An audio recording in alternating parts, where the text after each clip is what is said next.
"Why are you crying?" my father asked, his voice as casual as if checking the weather. My cheek still burned from the slap Vanessa had just delivered. I swallowed hard and lied that I had tripped. Behind him, my stepmother smirked, claiming I was being dramatic. It was the third time she had hit me in the home I paid for myself. I finally understood that if I stayed silent, my life would never belong to me.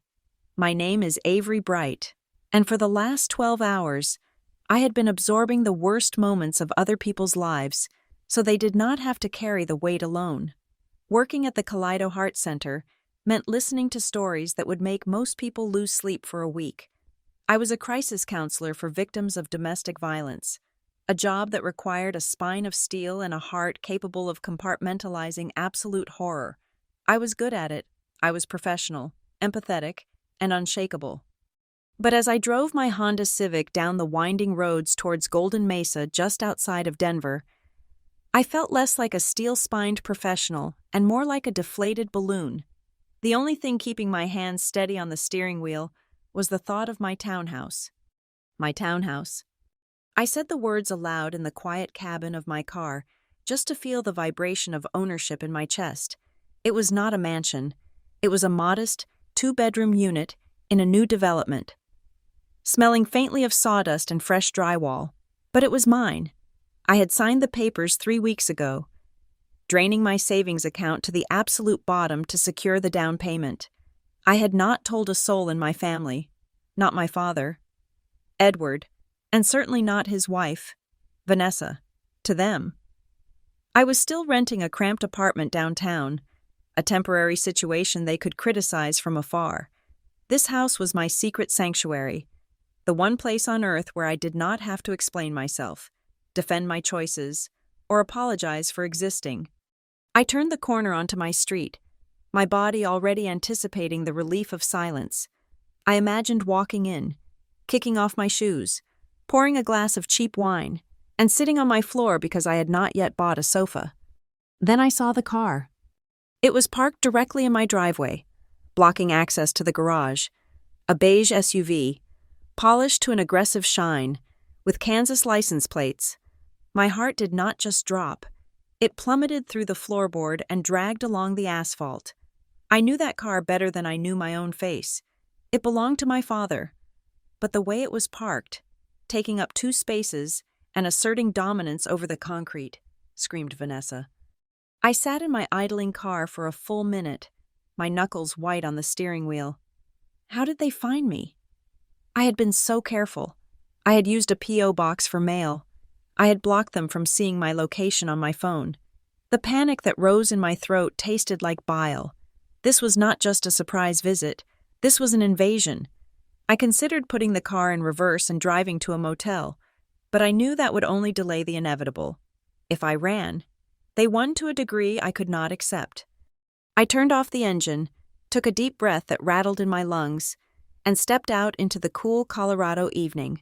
The front door of my house was unlocked. Of course it was. I had probably forgotten to lock the deadbolt in my rush to leave this morning. Or perhaps Vanessa had found the spare key I hid under the planter. A stupid, cliché hiding spot I regretted instantly. The moment I stepped across the threshold, the smell hit me. It was not the smell of fresh paint anymore. It was the cloying, powdery scent of expensive floral perfume. It smelled like judgment. Vanessa was in the kitchen. She had the refrigerator door wide open, bending at the waist to inspect the contents of the bottom shelf. She was wearing a pristine white cashmere sweater that probably cost more than my first car, and her hair was coiffed into a helmet of blonde perfection that refused to move even when she turned her head. My father, Edward, was sitting on a folding chair I had brought from the old apartment. He was not looking at me. He was hunched over the kitchen island, holding a stack of papers in his hands. I recognized the blue folder instantly. It was my closing disclosure, the financial autopsy of my purchase. Vanessa straightened up, holding a tub of yogurt I had bought 2 days ago. She looked at the expiration date, wrinkled her nose, and placed it back on the shelf with exaggerated care before closing the fridge door. She turned to me, her blue eyes sweeping over my scrubs, my messy ponytail, and my exhausted face. She did not say hello. "You bought a house," she said. It was not a question, it was an accusation. I stood by the door, clutching my bag like a shield. I asked how they got in. My voice sounded thin, pathetic in my own ears. Vanessa ignored the question. She walked around the kitchen island, trailing a finger along the quartz countertop. She stopped at a small seam in the stone and picked at it with a manicured nail. "You bought a house without asking the family," she continued, her tone dropping into that dangerous register that sounded like disappointment but felt like a razor. "We had to find out from a bank notification your father received because his name was still linked to your old checking account as a secondary signer. Do you have any idea how embarrassing that is for us, Avery? To find out our daughter is making financial decisions of this magnitude behind our backs?" I looked at my father. "Dad," I said, "please put those papers down. Those are private." He looked up slowly. His eyes were watery, the way they always were when he was caught between his wife and his conscience. He looked older than his 60 years. He tapped the paper with a trembling finger. "The interest rate is nearly 7%. Avery," he said softly, "and the monthly payment, it is too high for a single income. We are just worried. The family is hurt that you felt you had to hide this." The phrase, "the family is hurt," was their favorite weapon.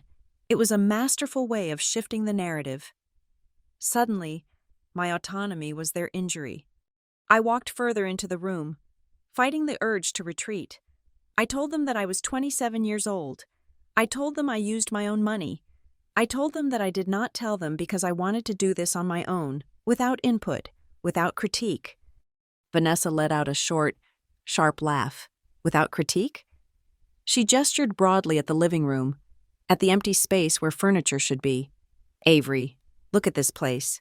The flooring is laminate, not hardwood. The cabinets are builder grade. If you had come to us, to me, I could have told you that this investment is poor. I could have guided you, but you are always so desperate to prove you don't need us that you make stupid mistakes." She walked past me into the living room, her heels clicking loudly on the floor she despised. She began opening the blinds I had kept closed to keep the house cool. "It is dark in here," she complained. "Why do you always live in caves? It is depressing. No wonder you are always so moody." I felt the heat rising in my neck. I was not moody. I was exhausted, and I was currently being held hostage in my own living room. I asked them to leave.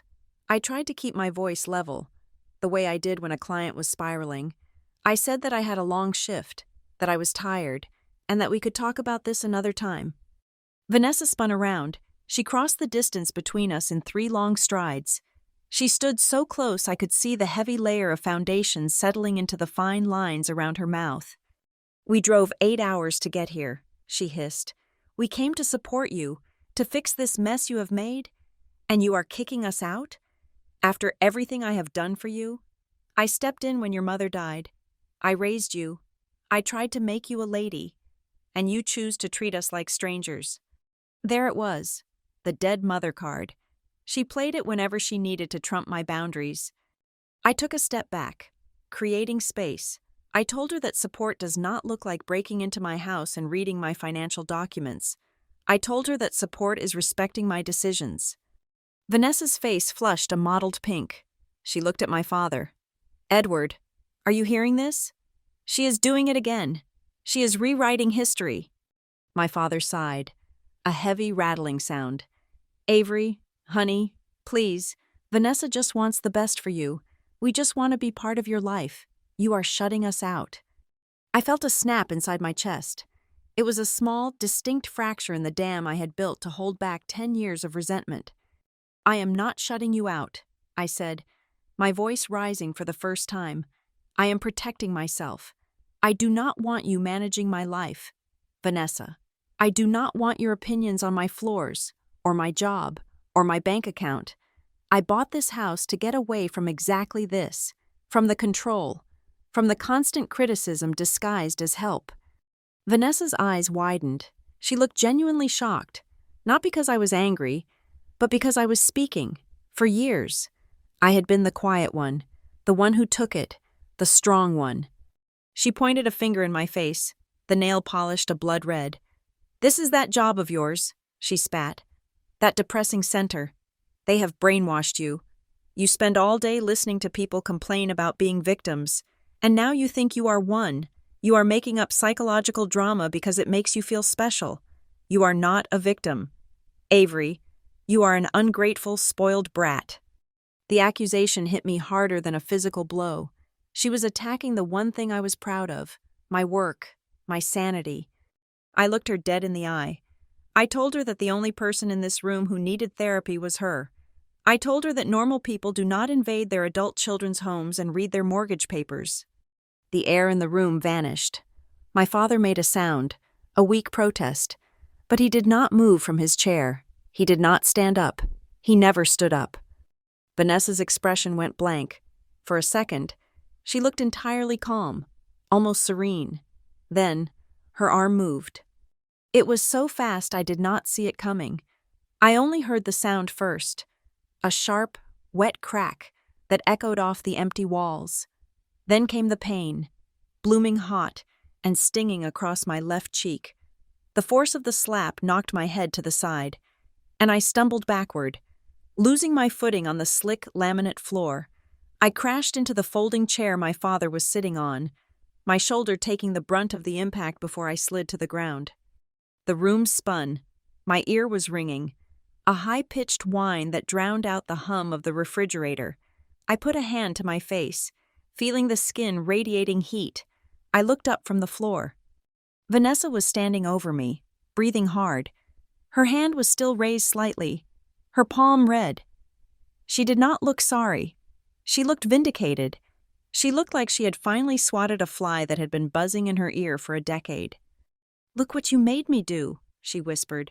"You push and you push until I have no choice." I looked past her, towards the kitchen island. My father was still sitting there. He had not moved to stop her. He had not moved to help me up. He was looking at me, his brow furrowed in mild confusion, as if he were trying to solve a moderately difficult crossword puzzle. He looked at my tear-filled eyes. He looked at my hand clutching my burning cheek. And he asked the question that would haunt me for the rest of my life. "Why are you crying?" he asked. His voice was completely devoid of context. It was casual. It was the tone of a man asking why the milk had spilled, completely ignoring the fact that someone had just thrown the carton against the wall. He looked through the violence as if it had not happened, as if his wife had not just assaulted his daughter 5 feet away from him. The absurdity of it choked me. The gaslighting was so absolute, so instantaneous, that for a split second, I questioned my own reality. Did she hit me? Or did I just fall? Vanessa smoothed her sweater down. She looked at my father and rolled her eyes. "She is fine. Edward, she tripped over the chair. She is just being dramatic again." I sat there on the floor of my brand new house, the house that was supposed to be my fortress. My face throbbed in time with my heartbeat. I looked at my father, waiting for him to contradict her, waiting for him to say, "No, I saw you hit her," waiting for him to be a father. But he just nodded slowly, accepting her version of reality because it was easier than confronting the truth. "Oh," he said, "be careful. Avery, you are clumsy sometimes." The silence that followed was heavy and suffocating. I needed to get out of that room. I needed to get away from them before I screamed, or before I shattered completely. I pushed myself up from the floor, my legs trembling. I did not look at Vanessa. I could not bear to see the triumphant smirk I knew was plastered on her face. I tripped. I said, the lie tasted like ash in my mouth. It was a reflex, a survival mechanism honed over years of keeping the peace. I tripped on the chair leg. No one did anything to me. "Good," Vanessa said, turning back to the refrigerator as if the conversation was over. "Go wash your face. You look a mess. We need to discuss what we are going to do about this furniture situation." I turned and walked down the hallway to the powder room. I did not run, though every instinct in my body was screaming at me to flee. I walked calmly, like a ghost in my own home. I went into the small bathroom and locked the door. The click of the lock was the loudest sound in the world. I turned on the faucet, letting the cold water run, staring at the sink. I was shaking so hard my teeth were chattering. Slowly, I lifted my head to look in the mirror. The left side of my face was already swelling. A distinct, angry red imprint of a hand was visible against my pale skin. 4 fingers and a thumb. It was not a smudge. It was a brand. I touched it gently, wincing at the sting. This was real. This had happened. I thought about the clients I saw every day at Kaleido Heart. I thought about the woman I had counseled just yesterday, a teacher who had told me her husband only hit her when she provoked him. I remembered what I had told her. I had looked her in the eyes and said, "Violence is never a reaction to your behavior. It is a choice made by the abuser. You are not responsible for the hand that strikes you." I looked at my reflection, at the hollow eyes and the rising bruise. If I were my own client, sitting in that beige office with the soothing art on the walls, what would I say to this girl in the mirror? I would tell her that safety is not just a physical location. I would tell her that silence is the soil where abuse grows. I would tell her that the question, "Why are you crying?" when the answer is staring them in the face, is not confusion, it is cruelty. But standing there in my bathroom, with my father's voice still echoing in my ears, and my stepmother planning to redecorate the scene of the crime, I did not feel like a counselor. I felt like a child who had been put in time out. I splashed cold water on my face, trying to wash away the heat, but the mark remained. I dried my face with a towel that still had the tag on it. I knew then that I had a choice. I could go back out there, apologize for tripping, and let them pick out my sofa. I could let them rewrite this night until the slap became a stumble and my pain became a performance. Or I could stop lying. I stared at the door handle. They were waiting for me. They expected the Avery who bent, the Avery who absorbed, the Avery who smoothed things over. But the Avery in the mirror looked different tonight. The bruise made her look dangerous. It made her look like someone who had nothing left to lose. I unlocked the door. The bruise blooming in the mirror was not the first wound Vanessa had given me. It was just the first one that had left a mark she could not immediately deny. The invisible ones, the ones I had been collecting for a decade, ran much deeper. They had started carving themselves into me when I was 17, back in the oppressive, humid silence of our house in Wichita, Kansas. My mother, Anne, had been the buffer. She was the one who understood that I was quiet by nature, not by defiance. She understood my father's passivity and balanced it with her own warmth. When the cancer took her, it took the heart of the house, leaving me and my father, Edward, rattling around in an empty shell. I was 17, but I became the adult. I learned to pay the utility bills online. I made sure there was milk in the fridge, and I sat with my father while he stared at the television. The silence between us so heavy it felt like a third person in the room. I was managing his grief and my own, and I was doing it in the dark. I became, by default, the strong one. My father was not built to be alone. He was a man who needed a partner to feel whole, to manage the mundane logistics of life so he could focus on his architecture blueprints. 6 months after the funeral, he went to a grief and growth seminar at a local hotel. He came back not with new coping skills, but with Vanessa. She entered our lives like a weather system. She was vibrant, organized, and full of opinions. She threw out my mother's old, mismatched mugs. She reorganized the pantry with labeled containers. She cooked elaborate meals involving ingredients I had never heard of, and she made my father laugh. It was a rusty, grating sound, but it was laughter. For the first 3 months, I was deeply, shamefully grateful. She was taking care of him, which meant I could finally take a breath. I was 17. I wanted my dad to be happy. I thought she was a savior. The shift was subtle. It did not happen overnight. It happened at the dinner table, one comment at a time. Vanessa was a master architect of family dynamics. She understood that to control the structure, she had to recast the roles. My role was the first to change. I had been grieving daughter. She rewrote me as the independent one. "Avery is just so self-sufficient," she would say to my father, her voice dripping with admiration, all while I was sitting right there. "She doesn't need any coddling. She's strong. just like her mother was. At first, I mistook it for a compliment, but it was a trap. By labeling me strong, she was releasing everyone, especially herself, from the obligation of care. Strength became my cage. Her own role, naturally, was the sensitive one. The world was too much for Vanessa. Colleagues were aggressive. The news was triggering. She had migraines that required absolute silence. She had anxieties that required my father's constant, undivided attention. She was a delicate flower who needed a wall of protectors. My father, desperate for a simple script, embraced his new role as the protector. And so the new family was cast. He was the protector, she was the protected, and I was the rock. The problem with being the rock is that no one ever asks if you are tired of holding everyone else up. My needs became inconvenient. I mentioned I wanted to try out for the spring musical. Vanessa's face fell. "Oh, honey," she said, placing a cool hand on my father's arm. "But the rehearsals are right during dinner, and your father needs a proper family meal to de-stress. It's so important for his health. You're strong, you understand. You can find another hobby." I did not try out. The dinner table became her operating theater. It was where she performed her most intricate surgeries on my self-esteem.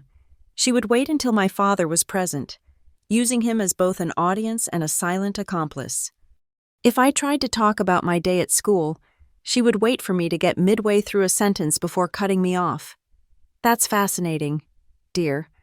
But Edward, you simply must tell me what happened with that zoning permit. Your work is so much more important." If I offered an opinion on politics or a movie, she would smile, a tight, condescending twitch of her lips. "That's a very high school way of looking at it. When you're older, you'll understand these things are more complicated." And if I got quiet, if I simply retreated into my shell to avoid the attacks, she would turn that against me, too. "Avery, please stop sulking," she would sigh, looking at my father. "You're bringing the whole mood of the house down. Your father has had such a long day, and now he has to deal with this." The first few times, I fought back. "I'm not sulking, I'm just tired," or "Please let me finish my story." This was when my father would perform his part. He would sigh, rub his temples, and deliver the line that would become the soundtrack to my adolescence. "Avery," he would say, his voice heavy with disappointment, "don't be so sensitive. Vanessa is just trying to help. She's part of this family now. You need to make an effort." My sensitivity was the problem, not her cruelty. My reaction was the issue, not her action. It was a perfect psychological trap. I learned to stop talking. I learned to stop having opinions. I learned to be small, to be quiet, to be strong. When it came time to apply for colleges, I only applied to schools that were a minimum of 1,000 miles away. I landed on the University of Colorado. I expected a fight. I expected Vanessa to complain about the out-of-state tuition, about the distance. Instead, she was my biggest cheerleader. "Colorado, yes," she beamed, clapping her hands. "It's perfect for you. Go. Be independent. You can hike and ski and be that strong, outdoorsy girl you are. This is the making of you. Avery, we are so proud." She was not sending me off. She was shipping me out. She was eliminating the only other female in the house, the last lingering ghost of my mother's legacy. She was securing her territory. The day I left, my father helped me pack the last box into my battered Toyota. He pulled me into a hug, one of those rare, tight embraces that reminded me of the man he used to be. I could feel him shaking slightly. "Avery," he whispered, his voice thick, "you're so strong. You're just like your mother. I never, ever have to worry about you." I held my breath. I waited for "I love you," or "I'm proud of you." He pulled back, his eyes glancing over my shoulder to the front porch, where Vanessa stood watching us, arms crossed, her smile tight. My father lowered his voice, a conspiratorial hush. "I just worry so much about Vanessa. She's so fragile. Be good, honey. Call us when you get there." I drove away from that house. the weight of his words crushing me. He did not just label me strong, he had sentenced me to it. Strength was not a virtue, it was a job requirement, and it meant, fundamentally, that I was not allowed to have needs. College was my escape, but I was still their rock. I majored in psychology. I was drawn to it, trying to find a name for the silent sickness in my own home. I sat in a lecture hall during my first year, an introduction to psychology, and the professor put a slide up on the projector. It was called the drama triangle. It showed 3 roles: victim, rescuer, and persecutor. The professor explained how dysfunctional families often have rigid, assigned roles. He talked about how abusers, particularly psychological ones, often cast themselves as the victim to justify their actions. He described gaslighting, the act of making someone question their own reality. He described the enabler, the person who allows the abuse to continue by staying silent, often playing the role of rescuer. My blood ran cold. This was not a theory. This was my family's dinner table. Vanessa, the perpetual victim, my father, her rescuer, and me? I was cast as the persecutor every time I tried to defend myself. I shut my notebook. I remember writing in the margin, "This does not apply. Dad is just tired. Vanessa is just high-strung. Denial is a powerful anesthetic." But the trips home for holidays became a living case study. Every Thanksgiving, every Christmas, I would walk in the door and the performance would begin. Vanessa was always exhausted, or sick, or betrayed by some perceived slight. "Avery, your father was so disappointed you spent 2 hours with your old high school friends," she would say, her voice trembling. "He thought you came home to see us, but it's fine. We understand. We're not a priority." I spent every vacation managing her emotions, apologizing for crimes I did not commit, walking on eggshells that shattered no matter how lightly I stepped. I would leave Wichita feeling drained, toxic, and overwhelmingly guilty. It was exactly how she wanted me to feel. The final validation came at my college graduation. I had made it, cum laude. I was standing on the lawn in my cap and gown, the Colorado sun shining. My father was crying, genuine tears of pride. Even Vanessa was all smiles, taking endless photos for her social media. She pulled me into a hug, her flowery perfume choking me.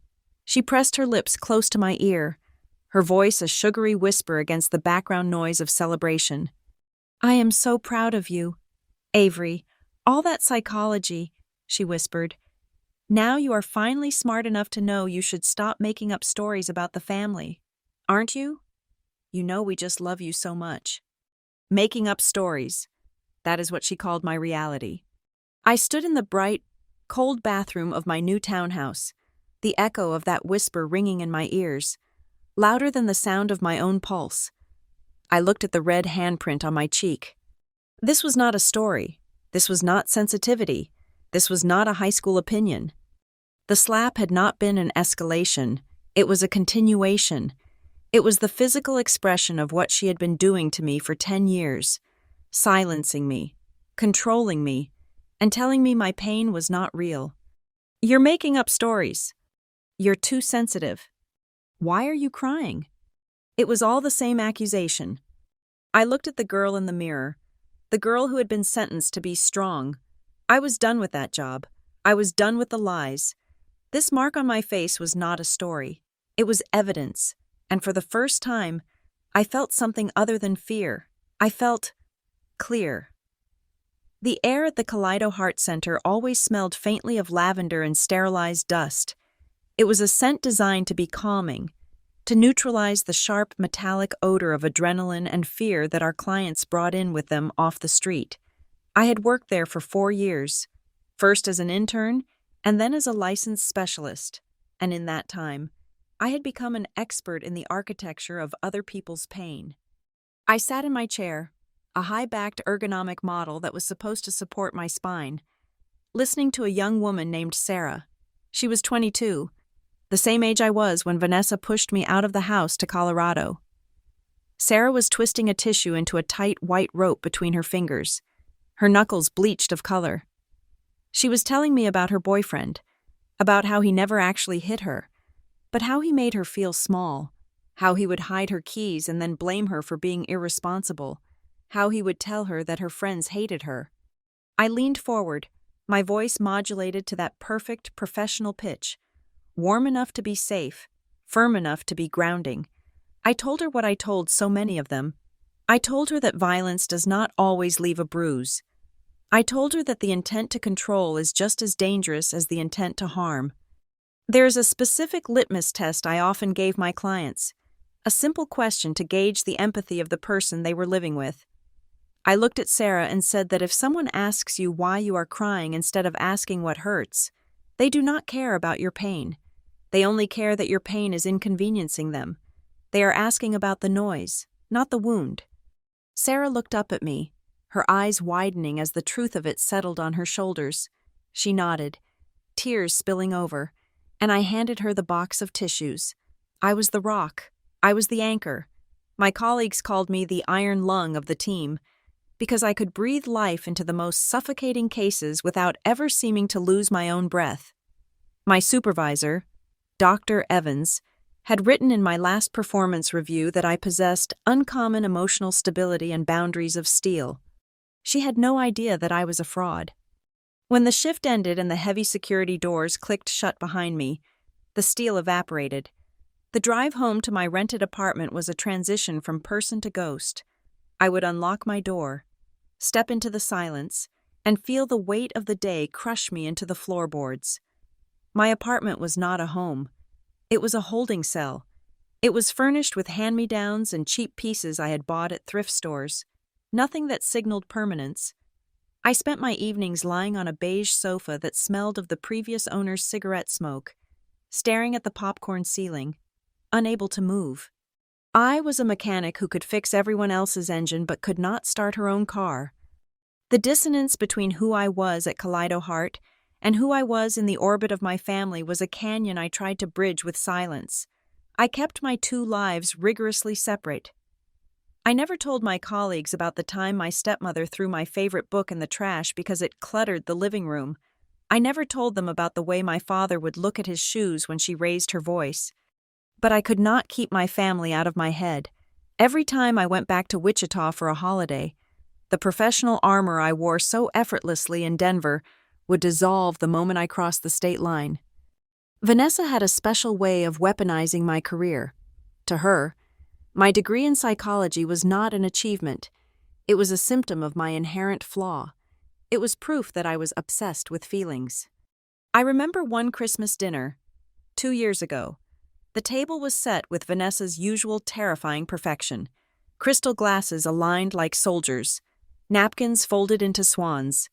I had made the mistake of mentioning a new therapy technique we were using for PTSD patients. Vanessa laughed, a tinkling sound that set my teeth on edge. She turned to the guests, a couple from my father's country club, and waved a hand in my direction. "Avery loves to analyze everything," she said, her smile tight. "It is exhausting, really. She thinks everything is a trauma. You drop a spoon, and she thinks it is a childhood wound. It must be so hard to be that sensitive. Avery, to take everything so seriously." My father chuckled, pouring more wine. He did not look at me. He never looked at me when she did this. I gripped my fork, the metal digging into my palm, in my head. I heard my own voice, the voice I used with clients. "She is minimizing your expertise to assert dominance. She is projecting her own lack of empathy onto you as a defect." But out loud, I said nothing. I just smiled a thin, watery smile and took a bite of dry turkey. I let her reduce my life's work to a punchline because it was easier than fighting. The real breaking point, or at least the hairline fracture that started the break, came during a workshop I was leading on healthy boundaries. I was standing at the whiteboard, listing the signs of a toxic relationship for a room full of survivors. I wrote the words in blue marker: gaslighting, financial control, isolation, pathological lying, the silent treatment. As I wrote the silent treatment, I froze. My hand hovered over the board. I thought of the week after my 24th birthday, when Vanessa stopped speaking to me because I had sent a gift card instead of a physical present. She had ignored my calls for 7 days. My father had called me, whispering, begging me to apologize, telling me I had ruined the mood of the house. I looked at the list. I looked at the women in the room, taking notes, desperate for freedom. I was teaching them how to escape a burning building while I was still standing in the flames. That night, I went home and decided to practice what I preached. I decided to say no. The opportunity came 3 days later. Vanessa called me in the middle of my workday. She did not ask if I was busy. She never asked. She simply launched into a demand. She wanted me to fly home for a weekend in April to help her organize a charity gala she was chairing. It was not a request. It was a summons. She needed free labor, though she called it family bonding. I sat at my desk, my heart hammering against my ribs like a trapped bird. I looked at the photo of my mother I kept tucked behind my monitor. "I cannot come. Vanessa," I said. My voice shook. "Just a little. I have to work that weekend, and I need to rest." The silence on the other end of the line was absolute. It lasted for 10 seconds, heavy and cold. "Excuse me?" she said. Her tone was not angry. It was incredulous, as if the toaster had just spoken to her. "I said I cannot come," I repeated, my hands sweating. Vanessa let out a sigh that sounded like a tire deflating. "Well, I suppose I should not be surprised. You have always been selfish with your time. After everything we do for you. Fine, do not come. I will just tell everyone you were too busy for your family. Again." She hung up. I sat there, trembling, waiting for the sky to fall. I felt a surge of nausea, the physical manifestation of a lifetime of conditioning. But then, a tiny spark of pride flickered in my chest. I had done it. I had set a boundary. The spark lasted exactly 45 minutes. My phone buzzed with a text message. It was from my father. "Avery, Vanessa is crying in the bedroom. She was so looking forward to seeing you. You really hurt her feelings. Why do you have to be so difficult? You made her very sad. Please fix this." The guilt hit me like a physical blow. It was instant and overwhelming. The programming Edward and Vanessa had installed in me was efficient. I made her sad. I am difficult. I am the problem. I stared at the phone. I knew, intellectually, that this was triangulation. I knew my father was being used as a flying monkey to enforce her control. I knew that her crying was a manipulation tactic. But I was not a therapist in that moment. I was a daughter who just wanted her daddy to love her.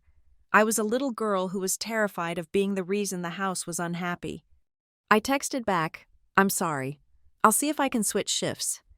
I folded. I collapsed. I went back to being the rug they walked on.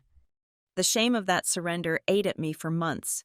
I felt like a hypocrite every time I walked into the Kaleido Heart Center. How could I tell women to stand up for themselves when I was booking plane tickets to Kansas to organize napkins for a woman who despised me? It was that shame that eventually drove me to the real estate website. Buying a house felt like an illicit affair. I did it in the shadows. I spent nights scrolling through listings, looking for something, anything, that I could call my own. I needed a fortress. I needed a place where the keys belonged only to me, where the lease did not depend on anyone's approval.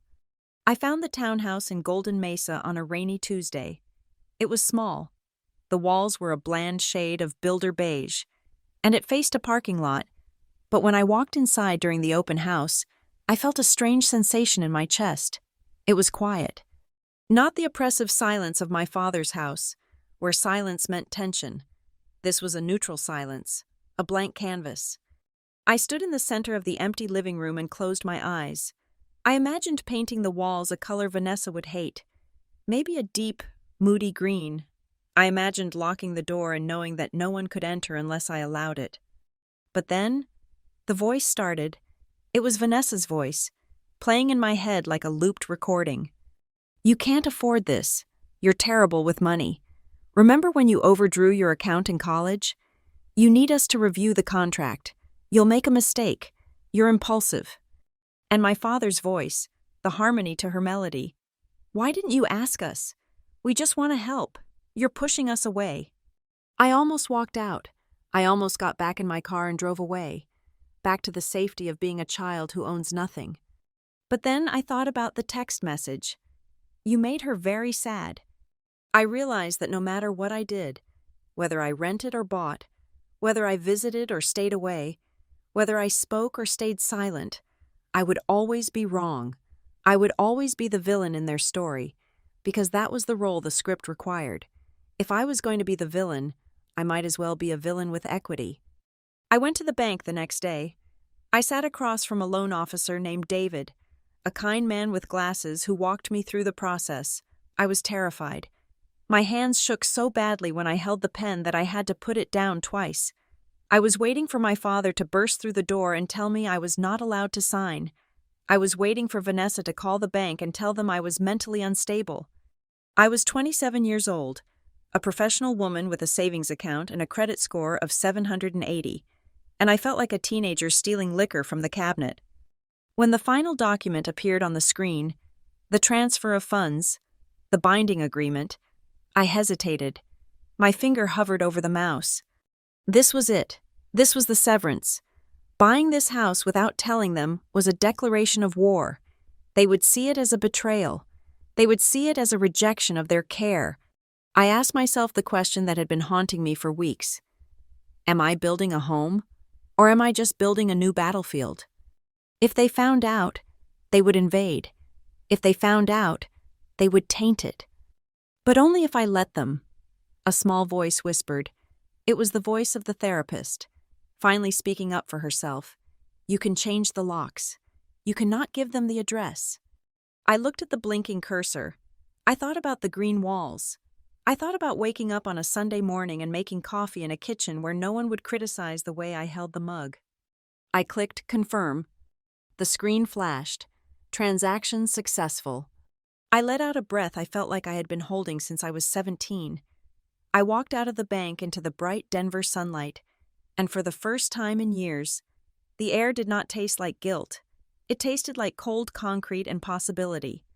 I did not know then that the war was coming. I did not know that a bank notification sent to an old email address would betray me. I did not know that in 3 weeks, I would be on the floor of my new kitchen with a handprint on my face. I only knew that I had bought a key, and for the first time, the lock was on my side of the door. That night, I went back to my apartment and began to pack. I packed my books, my clothes, and the few sentimental items I had managed to keep hidden from Vanessa's purging sprees. I found an old photo of my mother, one taken before she got sick. She was laughing, her head thrown back, her eyes crinkled with joy. I touched the glass of the frame. I'm trying, Mom, I whispered to the empty room. I'm trying to be strong, but this time, I think I am trying to be strong for me. I fell asleep on the floor among the boxes, and I dreamed of a house with a door that never opened. No matter how hard they knocked, it was a nightmare, and it was a fantasy, all wrapped into one. The next morning, I went to work at Kaleido Heart, and when a client told me she felt guilty for leaving her husband, I looked her in the eye and said, with more conviction than I had ever felt before, guilt is the tax you pay for your freedom. It is expensive, but it is worth every penny. I was speaking to her, but I was listening to myself. I was preparing to pay the tax. I just didn't know the bill would come due so soon, and that the currency would be violence. I moved in on a Friday. Saturday passed in a blur of unpacking. Sunday morning. I woke up in my new bedroom, the light filtering through the blinds I had installed myself. It was quiet. Then, at 4 p.m., I saw the beige SUV pull into the driveway.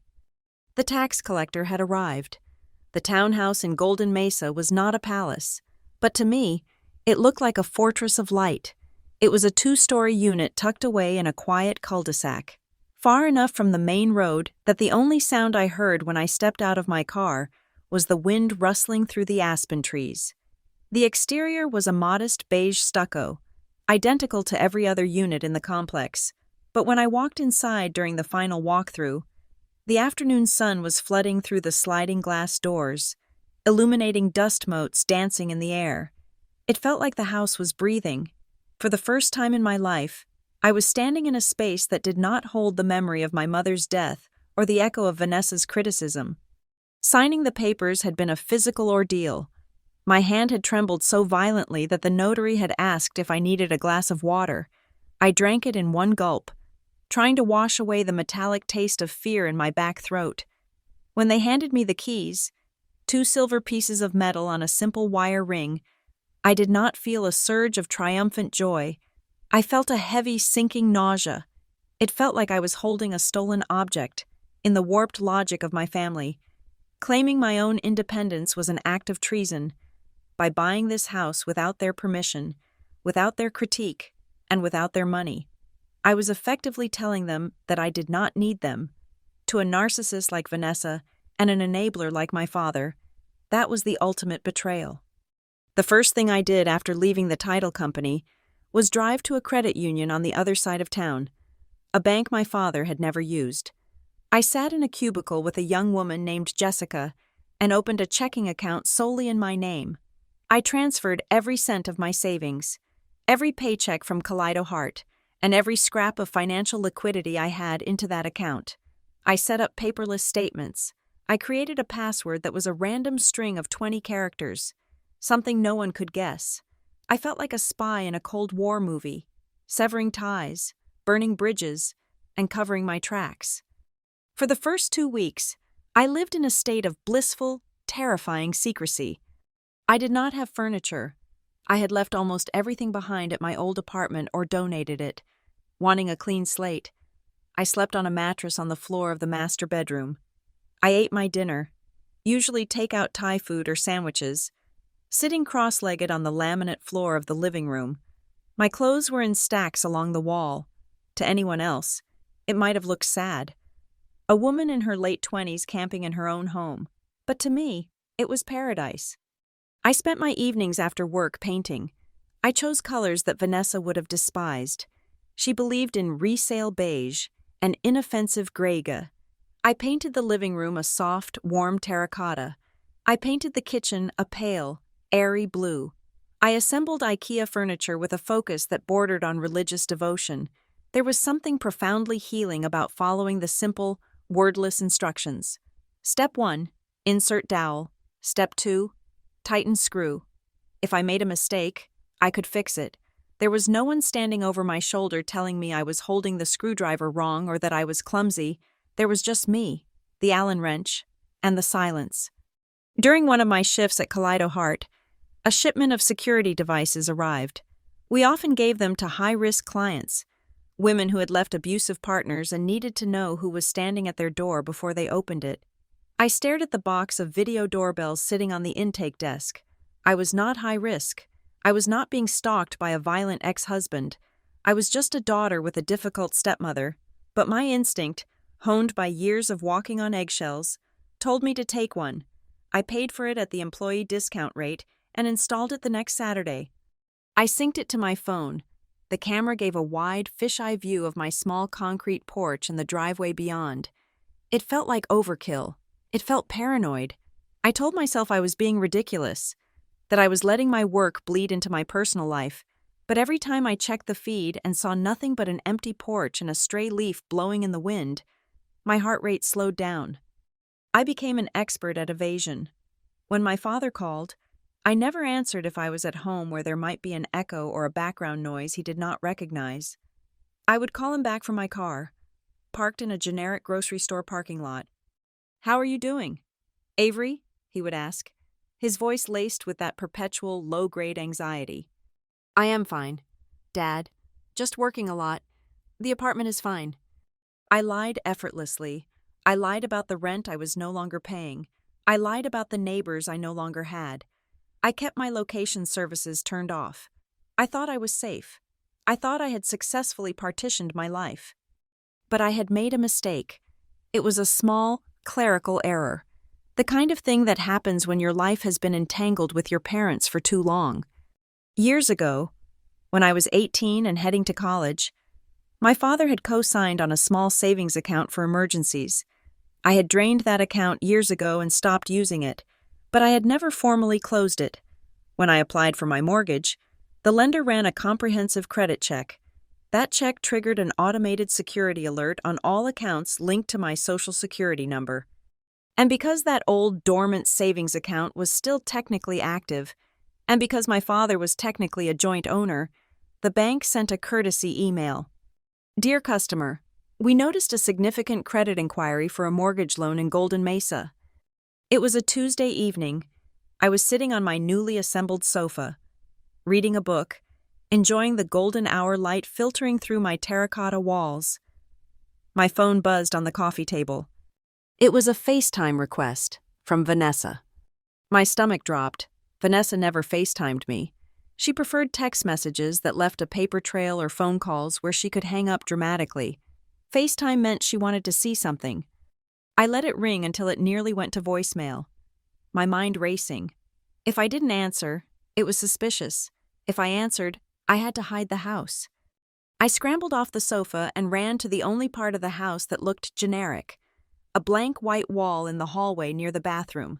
I sat on the floor, angled the phone so only my face and the white drywall were visible, and accepted the call. Vanessa's face filled the screen. She was sitting in her kitchen, the one with the marble countertops and the perfect lighting. She was wearing her reading glasses, perched on the end of her nose, and she was holding a piece of paper. "Hello, Avery," she said. Her voice was ice. "Hi, Vanessa," I said, trying to keep my breathing even. "What's up?" She did not waste time on pleasantries. She held the paper up to the camera. It was a printout of the email. "Your father received a very interesting notification today," she said. "Apparently, you are buying property in Golden Mesa." I felt the blood drain from my face. I tried to keep my expression neutral. The mask I wore at work. I was looking into it. I stammered, the lie clumsy on my tongue. "Just checking rates." "Don't lie to me, Avery," she snapped. "The email says the loan was funded. Funded means closed. Funded means you bought it." My father's face appeared over her shoulder. He looked haggard. He looked betrayed. "Why didn't you tell us?" he asked. His voice cracked. "We are your family. Do you trust us so little?" It was the trap, the classic double bind. If I said I didn't trust them, I was attacking them. If I said I did trust them, I had no excuse for the secrecy. "It all happened so fast," I said, pivoting to a half-truth. "The market is crazy. I had to move quickly. I didn't want to jinx it." Vanessa lowered the paper. She took off her glasses and looked at me with a gaze that felt like it could penetrate the phone screen. "You moved, didn't you? You are not in that apartment." "I am," I said, but my eyes darted to the side, a micro-expression. She caught it. "Show me the room," she commanded. "I am in the hallway. The lighting is bad." "Show me the room. Avery, if you are in your apartment, show me your kitchen." I froze. I could not show her the kitchen. The kitchen was blue. The kitchen had my new appliances. The kitchen was proof of my rebellion. "I can't," I said. "It's messy." Vanessa let out a short, sharp laugh. "You are lying. You are sitting in a new house, a house you bought behind our backs, and you are lying to your father's face. Do you have any idea how much this hurts him? He has been pacing all afternoon. He thinks you hate him." I looked at my father on the small screen. He was rubbing his eyes. "I am not trying to hurt anyone," I said, my voice trembling. "I just wanted to do something for myself." "We want to see it," my father said. "No," I said. It was a reflex. "What do you mean? No?" Vanessa's voice rose. "We are your parents. We have a right to know where you live. What if there was an emergency? What if something happened to you? You are acting like a child running away from home." "I am 27, I said. "Then act like it," she screamed. "Own your decisions. If you are proud of this house, show it to us. Unless you are ashamed, unless you know you did something wrong by cutting us out." They drilled into me for 20 minutes. They alternated tactics. Vanessa used anger. Edward used pity. Vanessa called me secretive and deceitful. Edward called me distant and cold. They wore me down. They chipped away at my resolve until I felt like the villain they painted me to be.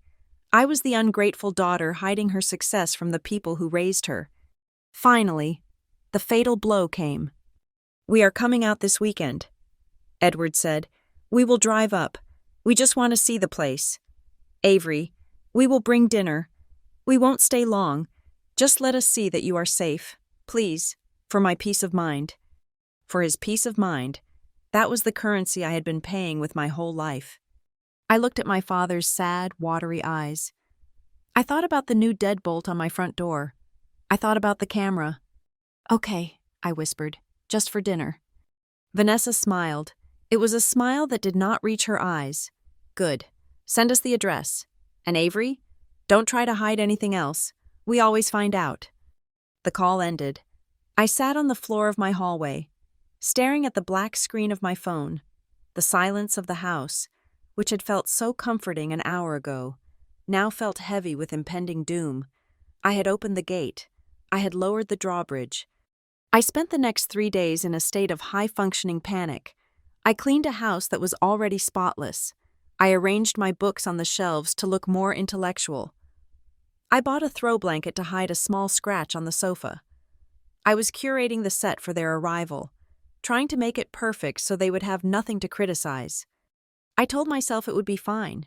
I told myself that I was an adult, that this was my property, and that they were just guests. But deep down, I knew better. Guests leave. Invasions leave scars. Saturday arrived with a gray, overcast sky. I spent the afternoon pacing the living room, checking the feed from my doorbell camera every 5 minutes. At 4 in the afternoon, I saw it. The beige SUV turned into the cul-de-sac. It moved slowly, prowling, checking house numbers. I watched on my phone screen as the car pulled into my driveway. I saw the driver's door open. My father stepped out, looking around at the neighborhood with a critical eye. Then the passenger door opened. Vanessa stepped out. She was wearing a long beige coat and carrying a casserole dish covered in foil. She looked up at the house. She did not look impressed. She looked like an inspector arriving at a crime scene. I stood by the front door, my hand hovering over the deadbolt. My heart was hammering against my ribs like a trapped bird. I took a deep breath. It is just one night. I told myself, just one dinner. They will eat. They will critique. And they will leave. I unlocked the door. I turned the handle. I had no idea that I was letting them in not just for dinner, but for a demolition. I had no idea that within 3 hours, I would be on the floor, and my father would be asking me why I was crying. I had no idea that this was the night the family would finally break me enough to make me whole. I opened the door and forced a smile. "Hi, Dad." "Hi." "Vanessa," I said. Vanessa brushed past me without a word, the scent of her heavy floral perfume invading my sanctuary instantly. She walked into the center of my living room, stopped, and looked around. She looked at my terracotta walls. She looked at my IKEA sofa. She looked at the light streaming in from the back patio. "Well," she said, her voice dripping with false sympathy, "it is certainly small." My father followed her in, giving me a quick, apologetic pat on the shoulder before rushing to catch up with his wife. I closed the door.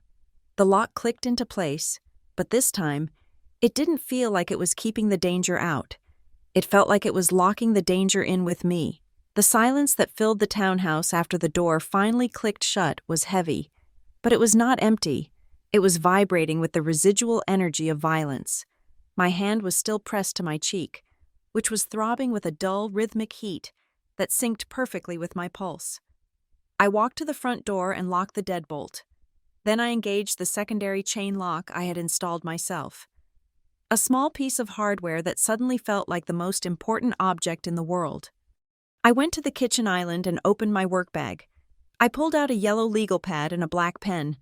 My hands were shaking, not from fear anymore, but from a surge of adrenaline that felt cold and sharp. I sat down on one of the bar stools, took a deep breath, and did exactly what I would have asked a client to do in the intake room at the Kaleido Heart Center. I treated myself as a case file. I wrote the date at the top of the page. Then I wrote a header, Assessment of Risk Factors. I forced my brain to switch gears. I turned off the daughter, who wanted her father's approval and turned on the clinician who knew the statistical probability of escalation. I looked at the domestic violence screening tool checklist in my mind, the one I had memorized years ago, and I began to tick off the boxes, writing them down in stark, unfeeling ink. Financial coercion, I wrote it down.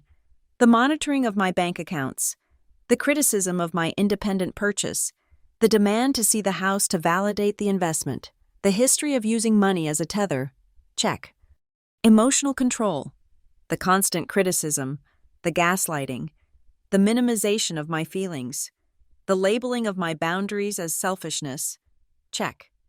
Isolation, the attempts to guilt me out of seeing friends, the mockery of my profession to distance me from my support network, the geographic manipulation, trying to keep me in their orbit, check. Physical violence, I paused. The pen hovered over the paper. This was the line. Before tonight, I had always categorized my family as difficult, or toxic, or dysfunctionally enmeshed. I had never used the word violent, but the heat on my face was a fact. The way I had hit the floor was a fact. I wrote it down. Physical assault, check. I stared at the list. If a woman had walked into my office and presented this list to me, I would have told her she was in danger. I would have told her that abuse is a progressive disease. It does not get better, it gets bolder. I needed to know how much bolder. I picked up my phone and opened the app for the video doorbell.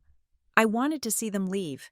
I needed visual confirmation that the beige SUV was gone, that they were driving back to Kansas, back to the life where they pretended to be perfect.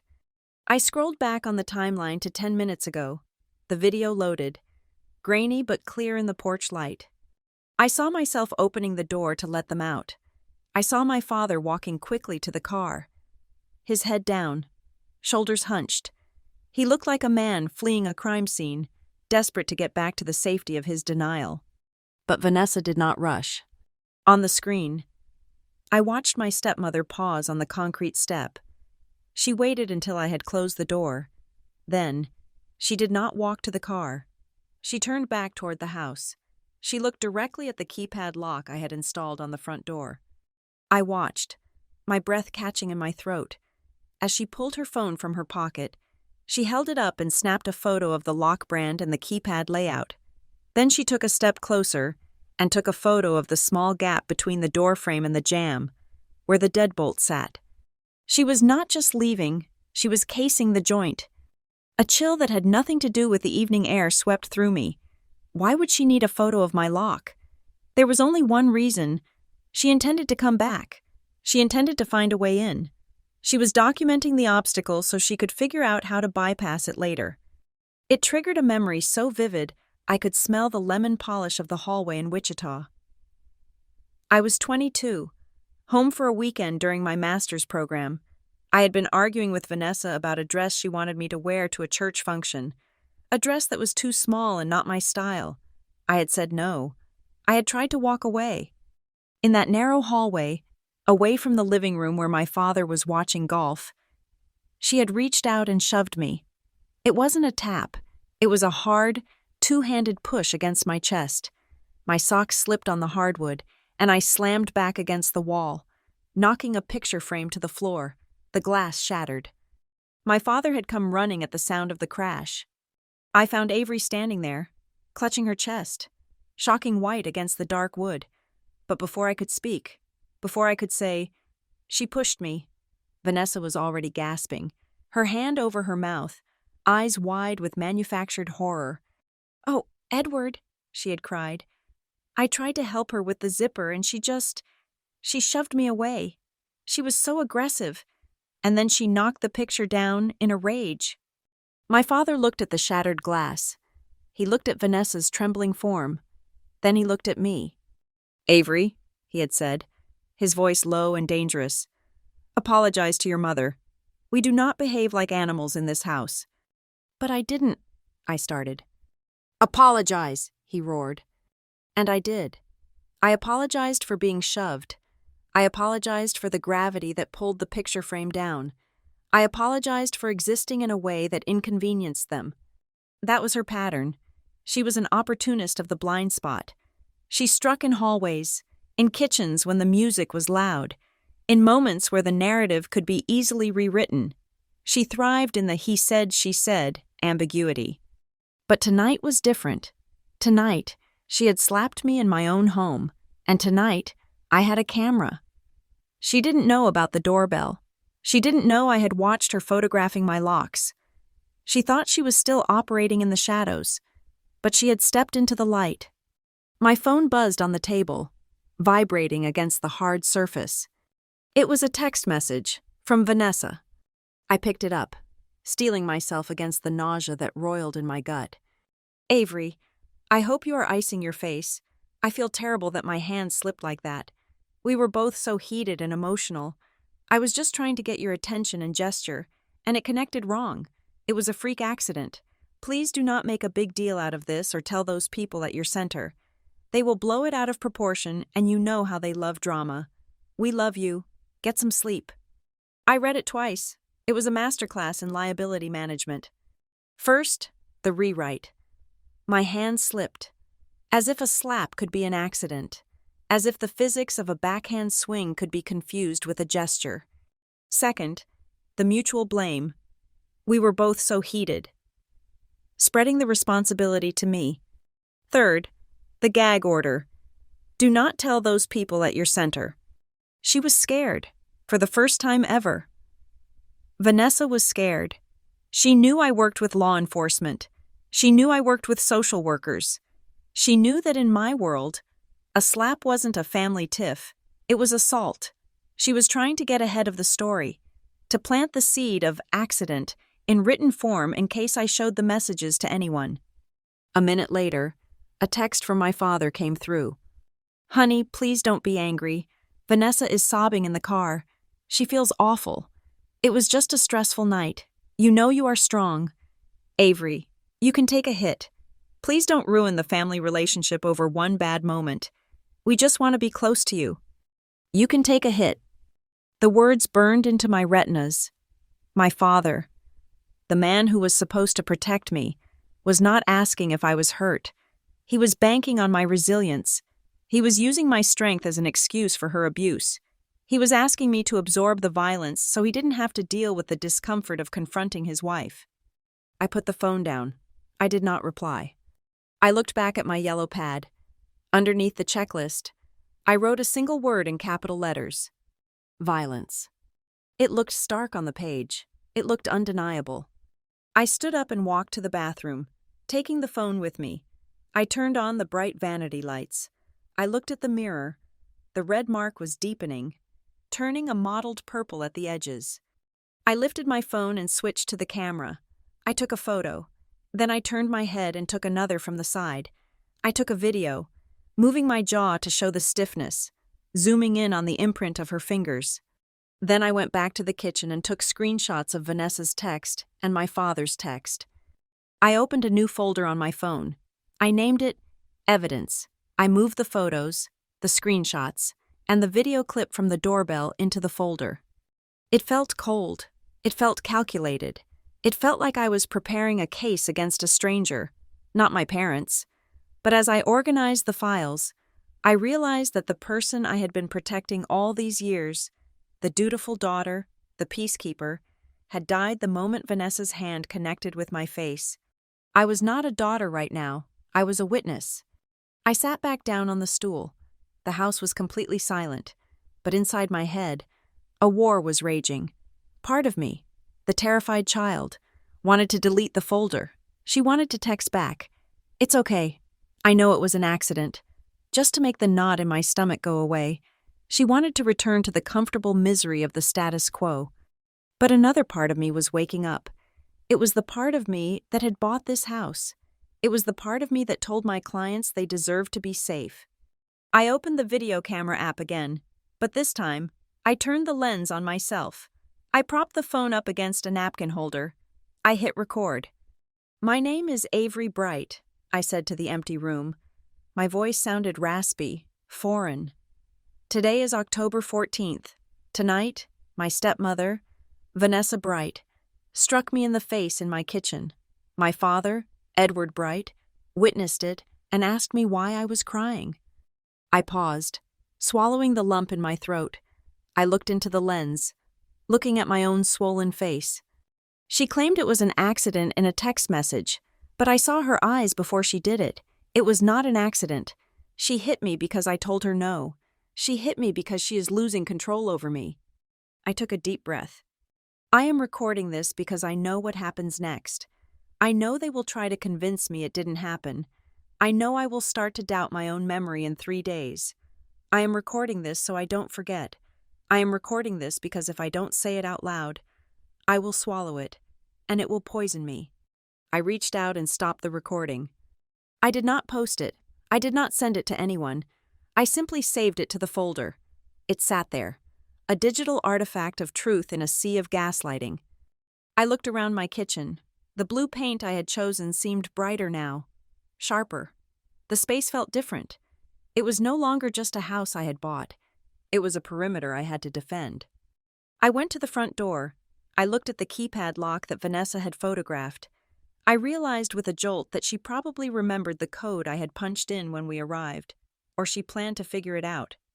I opened my toolbox, which was still sitting by the pantry. I took out a screwdriver. It took me 20 minutes to take the keypad lock off the door and replace it with the standard deadbolt I had kept in a drawer. It was less convenient. I would have to use a physical key, but it was safer. It was a change she wouldn't expect. As I turned the final screw, tightening the metal plate against the wood, I felt a grim satisfaction. "You don't get to come back," I whispered to the wood. "You don't get to have a key. You don't get to have me."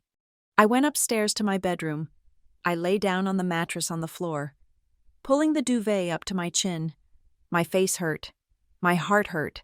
I felt a profound, aching loneliness that threatened to pull me under. But as I closed my eyes, I pictured the folder on my phone. Evidence. It was a small thing, but it was a weapon, and for the first time in my life, I was armed. 3 days after the incident in my kitchen, the swelling on my cheek had subsided to a faint, yellowish bloom that I could cover with concealer. I went to work. I saw clients, and I came home to my fortress.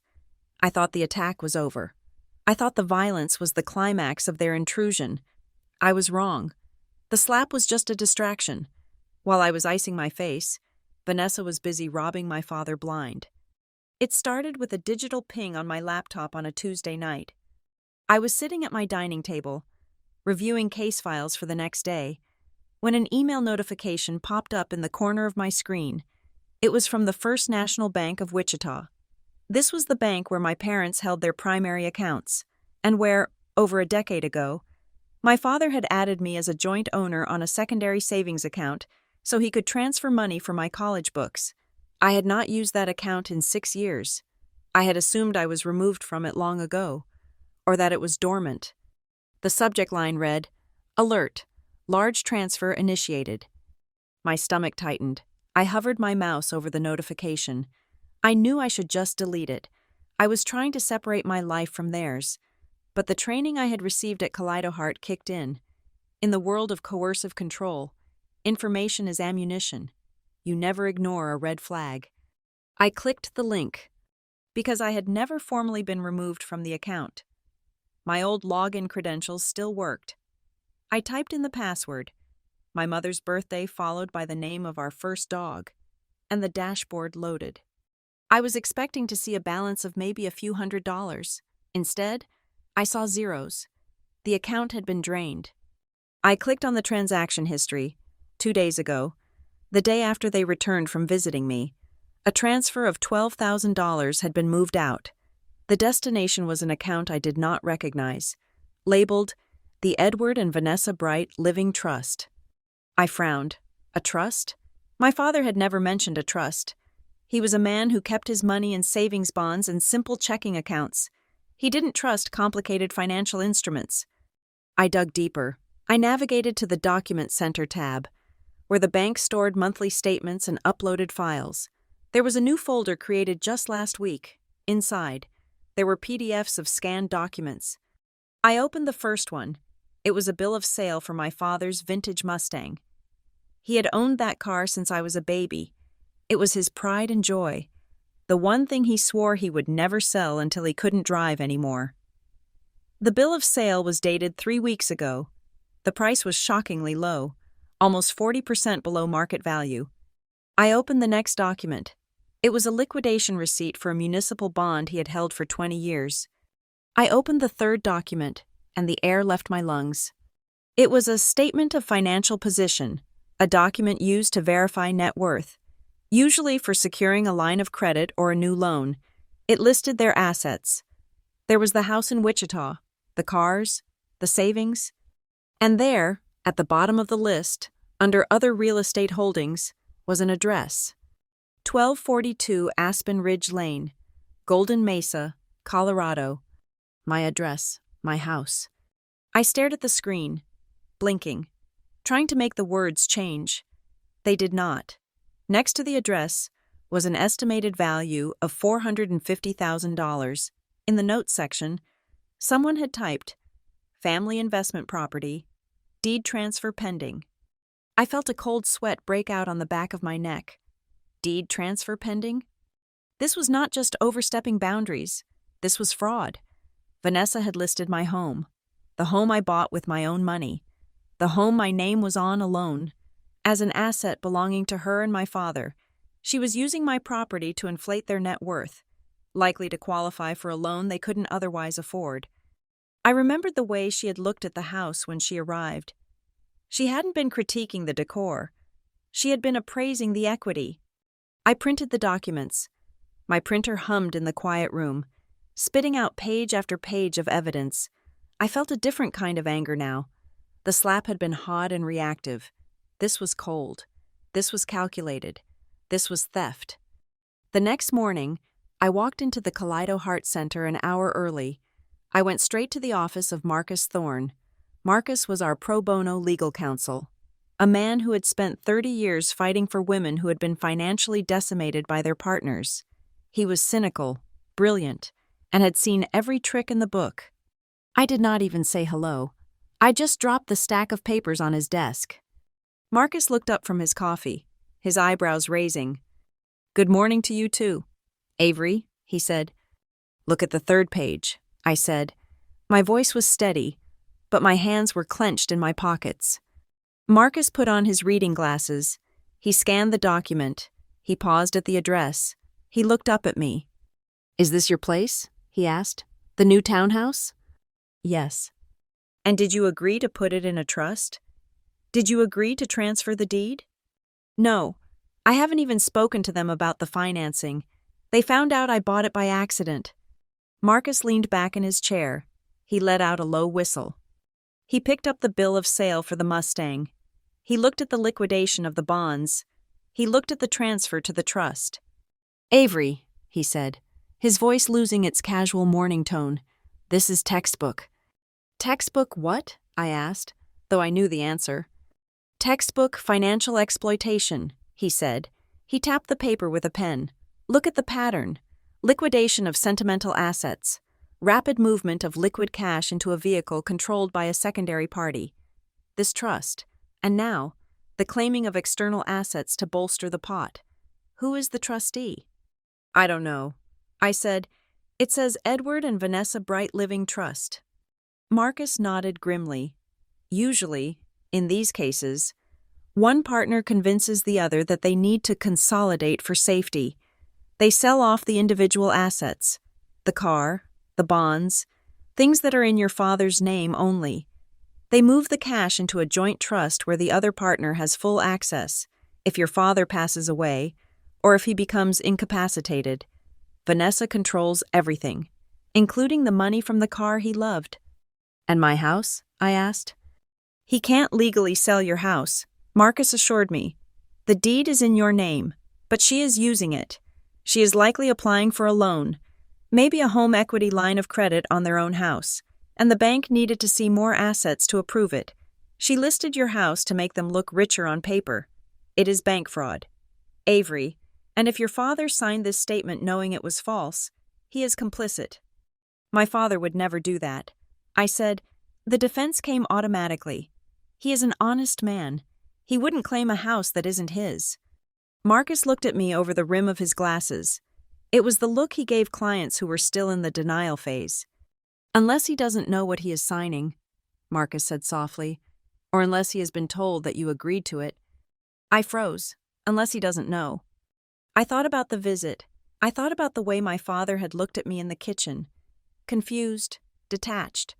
I thought about the way he had asked, "Why are you crying?" As if he couldn't process the violence that had just occurred. I thought about the way he had let Vanessa drive, which he never used to do. I thought about the repeated stories he had told at dinner, forgetting he had just told them 5 minutes prior. I had written it off as stress. I had written it off as age. I thanked Marcus and ran out of his office. I went to my desk and logged into the patient portal for the Wichita Health System. 2 years ago, before Vanessa had completely tightened the noose, my father had undergone hip surgery. I had set up his online portal to help him manage appointments. I prayed he hadn't changed the password. He hadn't. I clicked on medical records. I scrolled past the orthopedic notes. I found a visit from 3 months ago. It was with a neurologist. I opened the clinical notes. Patient presents with memory lapses, confusion regarding dates and financial obligations. Wife reports he is becoming increasingly agitated.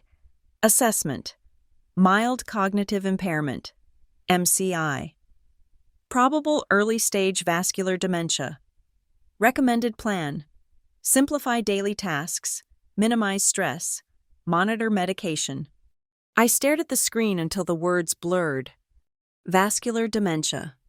It explained everything: the passivity, the confusion in the kitchen, the way he seemed to fade into the background while Vanessa took over. He wasn't just an enabler anymore, he was a victim. Vanessa knew. She had been in the appointment. The note said, "Wife reports." She knew his mind was slipping, and instead of protecting him, instead of simplifying his life as the doctor ordered, she was liquidating his assets. She was selling his car. She was moving his money into a trust she controlled. She was stripping him for parts before he even stopped running. And listing my house? That wasn't just greed.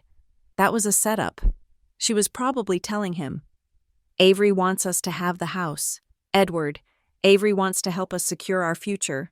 And he, in his confusion, believed her. She was weaponizing his trust and his fading memory to steal from me. I felt a wave of nausea so strong I had to put my head between my knees. For years, I had been angry at my father. I had hated him for his weakness. I had hated him for choosing her over me. But looking at that medical report, the anger evaporated, replaced by a cold, hard terror. He wasn't choosing her. He was trapped with her. He was a man losing his grip on reality, locked in a house with a predator who was gaslighting him into poverty. I printed the medical records. I walked back to Marcus's office. I didn't knock. I walked in and placed the neurology report on top of the bank statements. "He has dementia," I said. My voice was flat. "She knows. She was at the appointment." Marcus picked up the paper. He read it quickly. His jaw tightened. "This changes everything. Avery," he said, "this isn't just a civil dispute about money anymore. This is elder abuse. If she is coercing a man with cognitive decline to sign over his assets, that is a crime." He looked at me, his eyes serious. "You have a choice," he said. "You can walk away. You can secure your house, alert the bank that the document is fraudulent, and cut ties. You can save yourself." He paused. "Or you can fight. But if you fight, you are not fighting for an apology. You are fighting for guardianship. You are fighting to take control of him legally. And she will not go down quietly. She will burn everything to the ground before she lets you take her paycheck." I thought about the bruise on my face. I thought about the text message.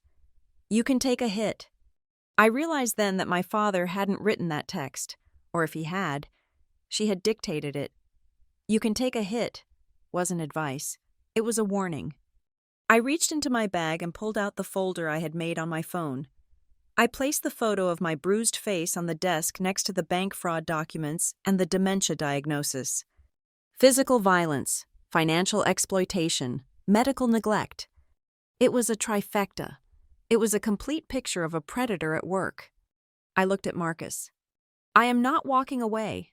I said, "I want to know how to stop her." Marcus nodded. He pulled a fresh legal pad towards him. "Okay," he said. "First, we need to freeze the assets. We need to file an emergency petition. But to do that, we need proof that he is in immediate danger. The bank fraud is good, but it's white collar. We need to show she is a threat to his safety." I tapped the photo of my face. "She hit me," I said, "and if she hits me, and she is stealing his money, what do you think she is doing to him when no one is watching?" Marcus looked at the photo of the bruise. "Then we prepare a dossier," he said. "We treat this like a homicide investigation before the body drops. We get everything, every text, every email, every transaction. We build a wall of evidence so high she can't climb over it." I spent the rest of the day in a fugue state of productivity. I wasn't a daughter mourning her relationship. I was an investigator. I pulled property records. I found the filing for the Edward and Vanessa Bright Living Trust and saw that it had been filed only 2 months ago, right after the neurology appointment. The timeline was damning. I realized that Vanessa wasn't just evil. She was desperate. She knew the clock was ticking on my father's lucidity. She was rushing to secure the bag before he forgot how to sign his name. At 5 o'clock, I sat in my car in the parking lot. I looked at the stack of papers in the passenger seat. It was thick. It was heavy. It contained the destruction of my family. I picked up my phone. I saw a missed call from my father. No voicemail. I didn't call back. I knew that if I spoke to him, I might crumble. I might hear the confusion in his voice and want to rush to Wichita and scream at her. But I couldn't do that. Not yet. If I tipped my hand, she would hide the money. She would destroy the records. She would isolate him further. I had to be smarter. I had to be colder. I started the car and drove toward my townhouse. As I drove, I thought about the question my father asked me. "Why are you crying?" I wasn't crying anymore. My eyes were dry. My hands were steady on the wheel. I pulled into my driveway. I looked at the camera I had installed. I looked at the keypad lock I had removed. I walked inside and placed the dossier on my kitchen counter, right next to the spot where I had fallen. I touched the quartz countertop. "You wanted my house," I whispered to the empty room, addressing Vanessa. "You wanted my assets. You wanted to be part of the family finances." I opened the file and looked at the fraud report one last time. "Be careful what you wish for, Vanessa, because you just gave me the jurisdiction to destroy you." I went to the fridge and poured a glass of water. I drank it standing up. Then I went to the wall calendar and circled a date 2 weeks from now. Thanksgiving. Usually, I dreaded the invitation. Usually, I looked for excuses. This year, I was going to go home, but I wasn't bringing a side dish. I was bringing a subpoena. I sat in the glow of my laptop screen, the cursor blinking on a blank document. The house was dark, save for the blue light reflecting off my face and the amber street lamp casting long, skeletal shadows through the blinds. The pain in my cheek had faded to a dull throb, a reminder of the physical violation, but the pain in my chest had hardened into something else. It had become fuel. For years, I had treated my life like a series of unfortunate events that I had to endure. I had been the passenger in a car driven by a narcissist and navigated by a man losing his map. But tonight, I was climbing into the driver's seat. I was not Avery the daughter, the victim, or the peacekeeper. I was Avery the case manager, and my client was myself. I typed the file name at the top of the page. Safety Plan, Avery Bright. It was a standard document I created for dozens of women every month. It usually included emergency contacts, safe houses, and code words. But looking at it with my own name attached gave me a strange, out-of-body sensation. I forced myself to be clinical. I forced myself to look at the facts without the soft focus of familial love. I typed the first header, Objective 1, Physical Security.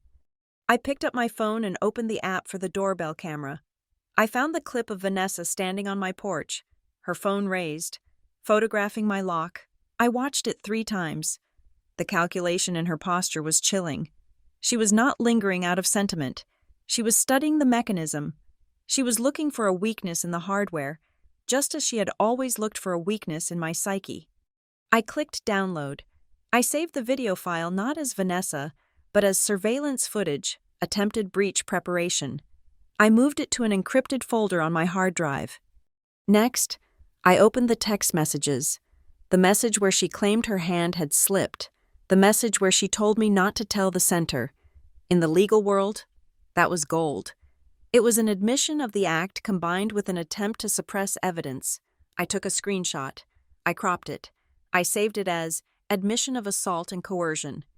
I went back to the document.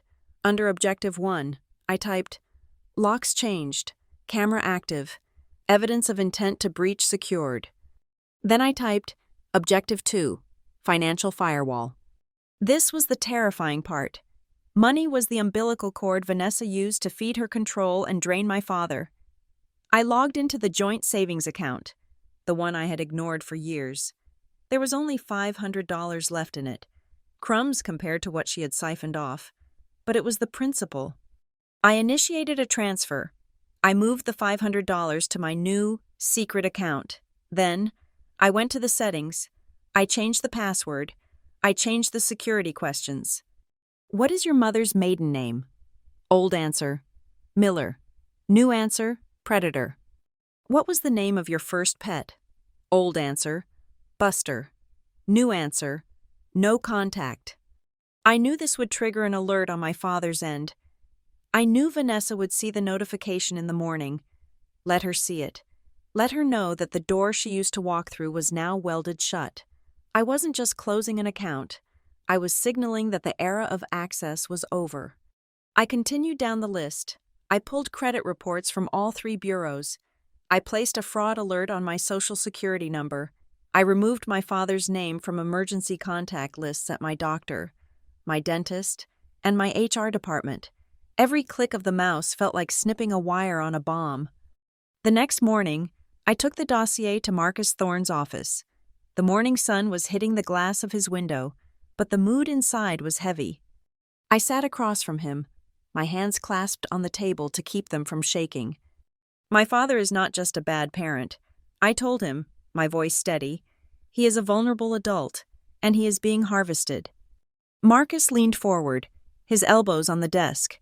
He looked at the documents I had compiled, the bank transfers, the trust documents, the neurology report detailing the vascular dementia. This is not just exploitation. Avery, he said, his voice low and grave, this is a dismantling of a human being. She is liquidating him, the car, the bonds, the attempt to claim your house. She is consolidating everything into a pot she controls before his mind goes completely dark. He tapped the neurology report with a pen. This is your lever, he said. He has a diagnosis. Vascular dementia means his executive function is compromised. He cannot make complex financial decisions. If she is guiding his hand to sign deeds and trusts while knowing he has this condition, she is committing fraud. So what do? I asked. Do I sue her? Marcus shook his head. A lawsuit takes years. By the time you get a judgment, the money will be gone, hidden in offshore accounts or spent on renovations. You don't need a lawsuit. You need a shield. He wrote a phrase on a legal pad and turned it toward me. Limited financial guardianship. We petition the court, he explained. We argue that due to his medical condition, Edward Bright is incapacitated regarding financial matters. We present the evidence of the rapid liquidation of assets and the suspicious trust fund as proof that he is being manipulated to his detriment. We ask the court to freeze his assets and appoint a guardian. Me? I asked. Or a professional fiduciary. Marcus said, but if we ask for you, it looks better if you are not asking for the money itself, but for the power to stop the bleeding. It effectively strips Vanessa of her power. She can be his wife. She can live in the house, but she cannot sell a spoon without your signature. I sat back in the chair. The weight of it hit me. I would be becoming the parent to my father. I would be taking legal control over the man who used to tell me I was too sensitive to understand the world. Do it, I said. Prepare the papers. Marcus nodded. Start gathering everything. I need a timeline. I need dates, times, locations. I need a map of the abuse. I spent the next 3 nights building that map. I bought a red USB drive, a physical object that I could hold in my hand. I scanned the medical records. I downloaded the voicemails I had saved over the years. The ones where my father sounded confused. The ones where Vanessa sounded threatening. I found a voicemail from 2 years ago. It was my father, calling me on my birthday. "Hi, Avery. It's Dad. I wanted to call. Vanessa says I shouldn't disturb you, that you are busy with your important friends. But happy birthday. I hope you are good. I miss you." In the background, I could hear Vanessa's voice, sharp and muffled. "Edward, get off the phone. We are going to be late." I dragged the file onto the USB drive. It was proof of isolation. It was proof of coercion. I sat on my living room floor, surrounded by papers. The house was silent, but for the first time, the silence didn't feel lonely. It felt like a bunker. I was fortifying my position. But I knew I couldn't do it entirely alone. Isolation was Vanessa's weapon, and I had to disarm her by breaking it. On Thursday, I asked Sarah, a colleague at the center, to grab coffee. Sarah was a senior caseworker, a woman who had seen everything and had a laugh that could crack concrete. We sat in a small booth in the back of a diner. "I have to tell you something," I said, staring at my black coffee, "and I need you not to be my therapist. I need you to be my witness." I told her everything. I told her about the slap. I told her about the house. I told her about the dementia and the theft. Sarah didn't gasp. She didn't look at me with pity. She looked at me with a fierce, focused anger. "She is a predator," Sarah said, cutting into her muffin as if it were Vanessa's heart, "and she picked the wrong victim. You have the training. Avery, you know the playbook." "I know the playbook," I admitted, "but it's different when it's your dad. I keep waiting for him to wake up. I keep waiting for him to stand up and defend me." "He can't," Sarah said softly. "He is sick. Avery, and even before the dementia, he was sick with passivity. You are waiting for a ghost to save you. You have to be the exorcist." She reached across the table and squeezed my hand. "We have your back," she said. "If she shows up at the center, security will stop her. If you need a place to stay because you don't feel safe in the townhouse, you come to me. You are not an island anymore." Walking out of that diner, I felt a physical weight lift off my shoulders. The secret was out. Vanessa's power relied on the shadows, on the unspoken agreement that family business stayed private. By telling Sarah, I had turned on the lights. That night, I stood in my kitchen. I looked at the spot where I had fallen. I looked at the blue cabinets. I looked at the new deadbolt on the door. I took a sticky note from the drawer. I took a thick black marker. I thought about all the years I had spent trying to be easy, trying to be low maintenance, trying to be the daughter who didn't cause trouble. All that compliance had gotten me was a bruised face and a stolen inheritance. I wrote down the words that had been forming in my mind for days. Boundaries are only valuable when you defend them. I stuck the note on the refrigerator, right at eye level. It wasn't just a slogan, it was a promise. It meant that saying no wasn't enough. I had to be willing to enforce the no. I had to be willing to call the police. I had to be willing to take my father to court. I had to be willing to be the villain in their narrative, to be the hero in mine. My phone buzzed. It was an email from Marcus. "Petition drafted. We are ready to file for the emergency hearing. Once we file, they will be served. It will be a declaration of war. Are you ready?" I looked at the sticky note. I looked at the red USB drive sitting on the counter. I picked up the phone and typed a single word. "Yes." I hit send. Then I walked over to the window and looked out at the street. The cul-de-sac was quiet. The wind was stripping the last of the golden leaves from the aspen trees. Winter was coming. The air was cold and crisp. For the first time in my life, I wasn't afraid of the cold. I realized that the heat of my family, the anger, the drama, the suffocating intensity, had been burning me alive. The cold felt like clarity. The cold felt like justice. I went to the front door and checked the lock one last time. It was solid. It was secure. I was ready for the war, In fact, looking at the file on my computer, at the organized evidence of their cruelty, I realized something that made me smile a dangerous, sharp smile. They thought they were coming to crush a daughter. They had no idea they were walking into a trap set by a professional. I turned off the lights and went upstairs. Tonight, I would sleep. Tomorrow, I would serve the papers. The phone call came at 2 a.m, shattering the fragile peace I had built inside my townhouse. It was a ringtone I had assigned specifically to my father's landline, a jarring, mechanical sound that I had not heard in weeks. I sat up in bed, my heart hammering against my ribs, the darkness of the room suddenly feeling suffocating. I knew before I answered that it was not good news. Late-night calls from Wichita were never about joy. They were about catastrophe. I swiped the screen. Avery, it is Vanessa. Her voice was breathless, pitched high with a panic that sounded almost theatrical. But beneath the performance, there was a jagged edge of genuine chaos. Your father fell. She said, he fell down the basement stairs. We are at St. Francis. It is his hip. Avery, it is bad. You need to come, now. The line went dead before I could ask a single question. I sat there for 10 seconds, the phone clutched in my hand. The basement stairs. My father had not gone down to the basement in 5 years. His knees were bad. His balance was worse. And the lighting down there was terrible. Why was he on the stairs? And more importantly, where was she when he fell? I did not cry. I did not panic. The training kicked in. I was a case manager now, and my client was in critical condition. I threw off the covers and moved with robotic efficiency. I packed a bag. I did not pack clothes for a visit.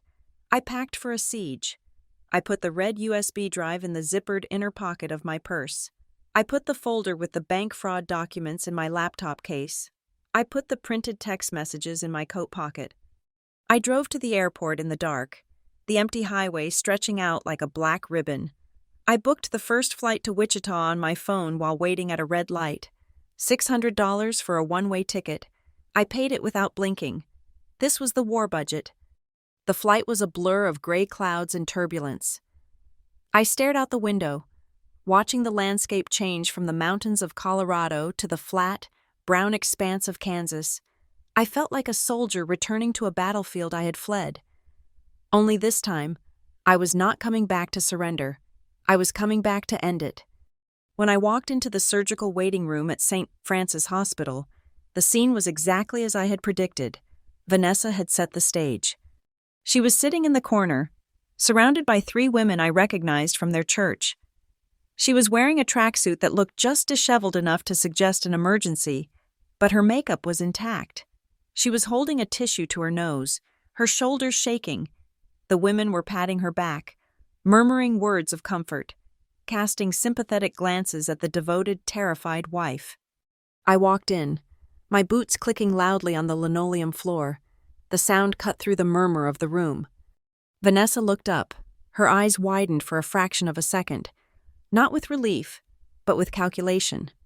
She stood up immediately, shedding the church ladies like a coat she no longer needed. "Avery!" she cried out, her voice cracking perfectly. "You are here." She rushed toward me, arms open, to the room. It looked like a stepmother desperate for comfort. To me, it looked like a tackle. She wrapped her arms around me. I stood stiff as a board, my hands at my sides. I smelled her perfume, that cloying floral scent that masked the smell of antiseptic. She pulled me close, burying her face in my neck so that her mouth was right by my ear. The sobbing stopped instantly. "Do not cause a scene," she whispered, her voice a hiss of cold steam. "Do not bring your drama here. Everyone is watching. You play the supportive daughter, or so help me God. I will make sure you never see him again." She pulled back, tears instantly reappearing in her eyes. "Oh, Avery, thank God you made it," she said loudly. "For the benefit of the audience, he has been asking for you." I looked at her. I looked at the mask she wore so effortlessly. "Where is he?" I asked. My voice was flat. "He is in recovery," she said, wiping her eyes. "He is out of surgery. They pinned the hip, But he is confused. The anesthesia and the fall. It is hard to see. She led me down the hallway, away from the witnesses. Her grip on my arm was tight, her fingers digging into the flesh through my coat. We stopped outside room 304. I pulled my arm away from her. Why was he in the basement? Vanessa? I asked. She smoothed her hair. He thought he heard a noise. He is stubborn. You know how he is. He wouldn't listen to me. I didn't believe her. My father didn't investigate noises. He ignored them. I pushed the door open and walked in. The room was dim, lit only by the monitors. My father was lying in the bed, looking smaller than I had ever seen him. His skin was the color of parchment. His mouth was open, a clear tube running under his nose.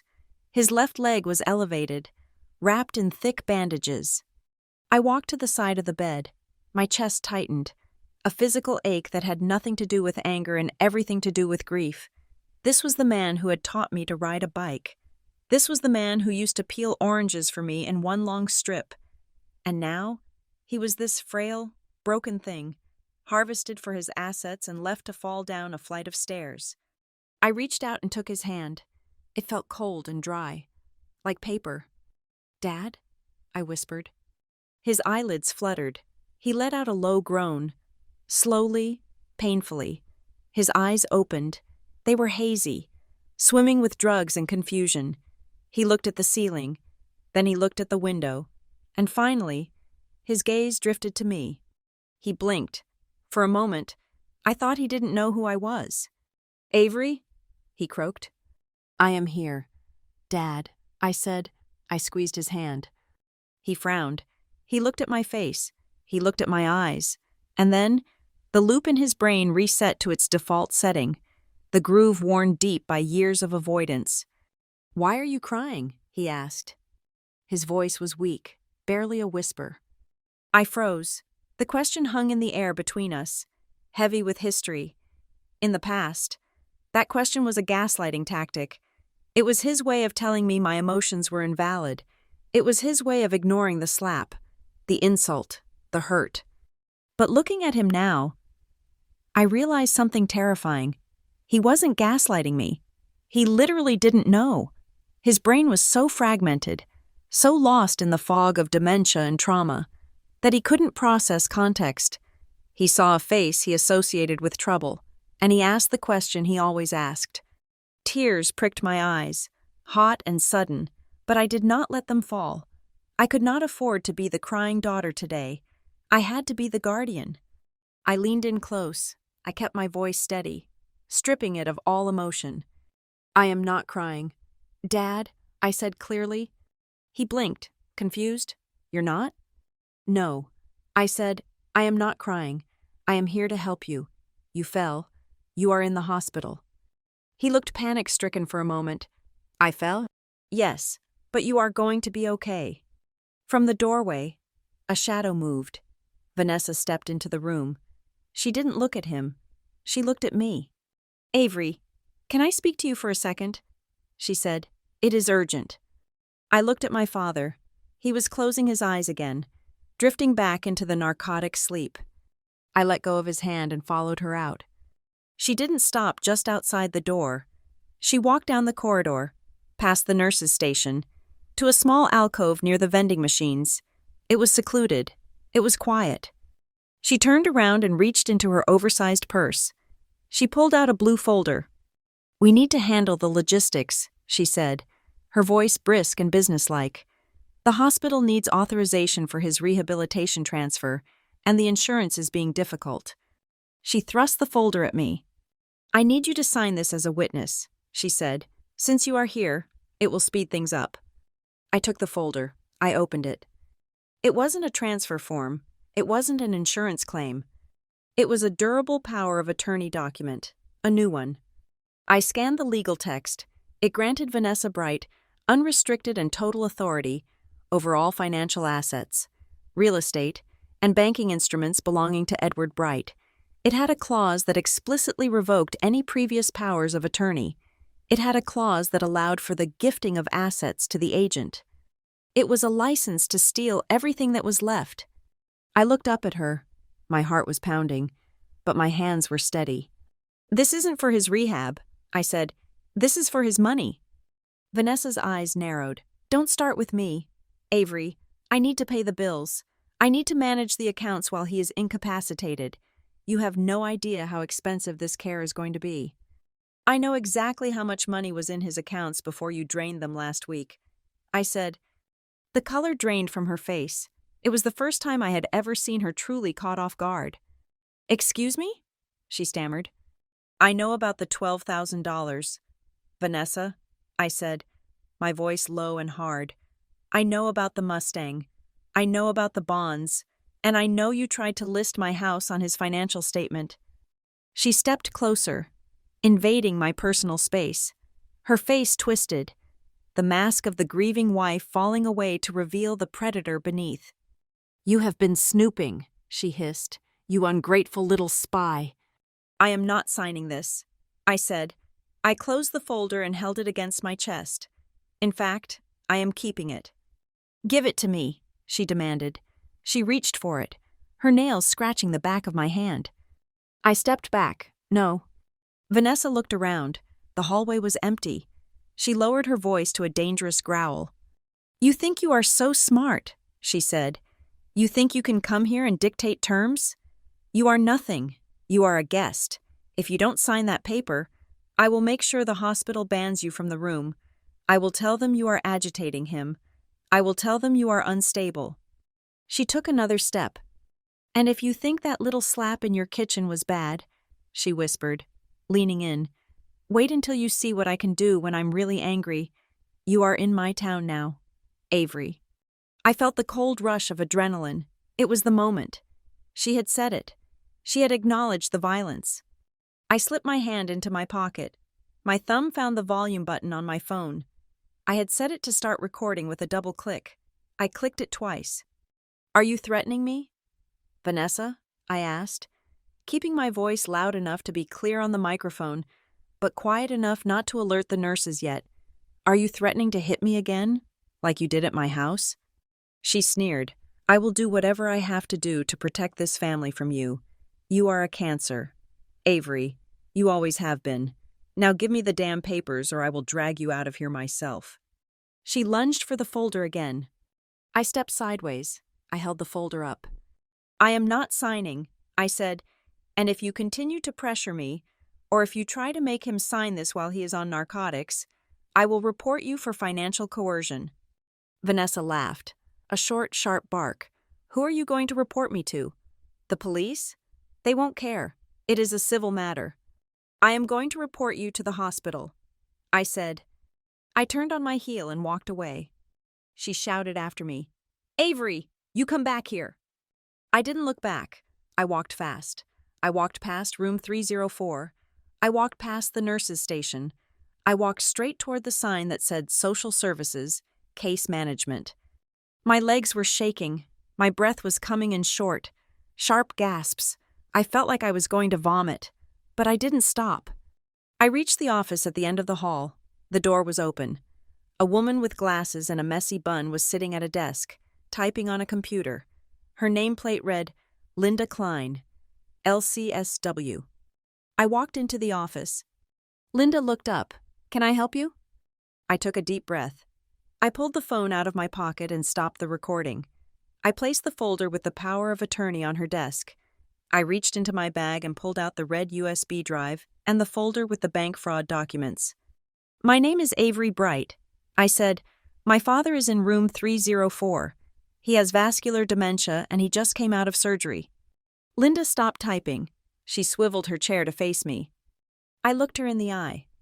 "I need to make a report," I said. "I believe my father is the victim of elder abuse, specifically financial exploitation and coercive control, and the perpetrator is his wife, who is currently in the hallway trying to force me to sign legal documents." Linda looked at the pile of evidence on her desk. She looked at my face. She saw the resolve, and beneath it, the terror. She picked up her phone. "Close the door," she said gently, "and sit down." I closed the door. The sound of the latch clicking shut was the loudest sound in the world. It was the sound of a bridge burning. It was the sound of a daughter finally answering the question, "Why are you crying?" with the only answer that mattered. I sat down. I am not crying. I thought, I am testifying. The conference room on the 4th floor of St. Francis Hospital was windowless, smelling of stale coffee and industrial floor wax. It was a neutral ground designed for difficult conversations, the kind of room where life support was terminated and lawsuits were born. I sat at the long mahogany table, my hands clasped in front of me on top of the dossier. To my right sat Linda Klein, the social worker I had met in the hallway. To my left, projected onto a large screen on the wall, was the pixelated face of Marcus Thorne, my attorney, who had joined via video link from Denver. Across from us sat Dr. Evans, the hospital's head of neurology, and a woman from the hospital's risk management department named Karen, who looked like she had not smiled since the mid-90s. The chair at the far end of the table was empty. We were waiting for Vanessa. I looked at the clock on the wall. It was 10 in the morning. My father was downstairs in his room, sedated after a restless night.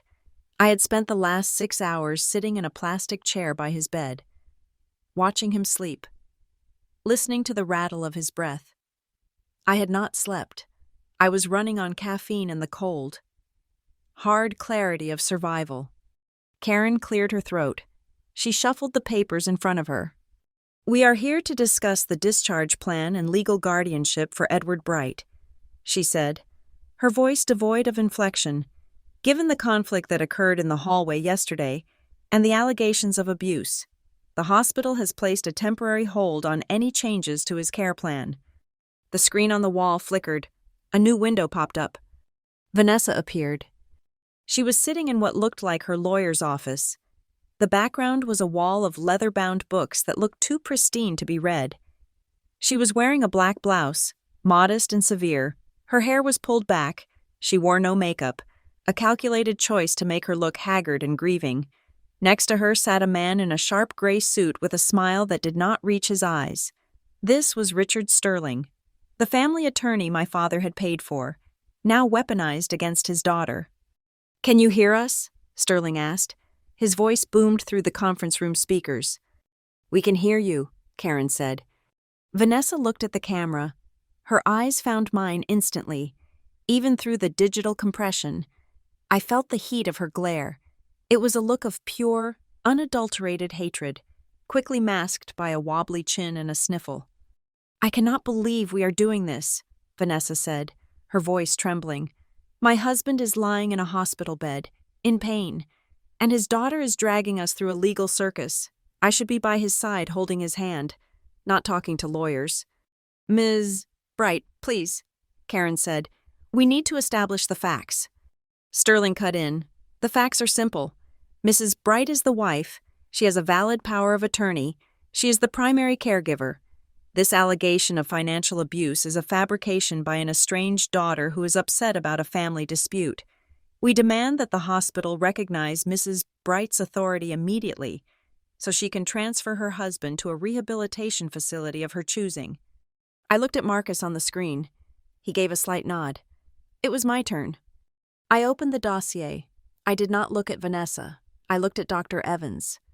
"Dr. Evans," I said, "before we discuss the legal authority, can you please share the results of the cognitive assessment you performed on my father this morning?" Sterling interrupted. "Objection. That is private medical information." "My father is the patient," I said, keeping my voice steady, "and the question of his capacity is central to this meeting. If he is competent, he can decide who manages his money. If he is not, then we need to know when he lost that capacity." Karen nodded to the doctor. "Go ahead, doctor." "Dr." Evans adjusted his glasses. He looked at his chart. "Mr. Bright scored a 14 on the Montreal Cognitive Assessment," he said. "That indicates moderate to severe cognitive impairment. More specifically, when we asked him about his finances, he was unable to name his bank. He believed the year was 2015. He did not recall signing any documents in the last 6 months. When asked about the sale of his vehicle, he became agitated and insisted he still drove it to work every day." The room went silent. 14, Marcus said from the screen. That is not just forgetfulness. That is incapacity. Sterling leaned forward. He could have had a bad day. He is on pain medication. Doctor? Evans shook his head. This is consistent with the vascular dementia diagnosis in his records from 3 months ago. The decline is structural, not temporary. I slid a piece of paper across the table toward Karen. This is a record of the Edward and Vanessa Bright Living Trust. I said, it was created 8 weeks ago, 5 weeks after the dementia diagnosis.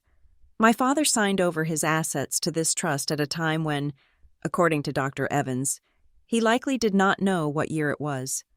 Vanessa made a noise, a sharp intake of breath. We did that to protect him, she cried out, to make sure his care was paid for. I slid another paper across. And this, I said, is a transfer of $12,000 from his personal savings to an account solely in Vanessa's name, executed 4 days ago, and this is the bill of sale for his Mustang, sold for $6,000 cash, a fraction of its value. Where is that cash? Vanessa? It was not deposited. Vanessa's face flushed red. I used it for expenses, for the house. You have no idea how much it costs to run that house. Sterling placed a hand on Vanessa's arm to silence her. These are marital assets, he said smoothly. Mrs. Bright has the right to manage them. This is not abuse. This is marriage. The daughter is painting a picture of malice where there is only necessity. He turned his gaze to the camera, looking at me. Let's be honest here, he said, his voice dropping to a conspiratorial tone. This isn't about a car or a bank account. This is about a daughter who has been absent for years, who suddenly shows up when the father is vulnerable, looking for a payout. We know about the house you bought in Colorado. Ms. Bright, we know you are overextended. Is that why you are here? To secure your inheritance before it is spent on your father's care? It was a good narrative. It was the narrative they had been spinning to the church ladies and the neighbors for years. Avery the greedy, Avery the distant, Avery the problem. I felt the old shame prickle at the back of my neck, the urge to defend myself, to explain, to plead. But I looked at the safety plan header on my notes. I remembered the sticky note on my fridge. Boundaries are only valuable when you defend them. I am not here for money.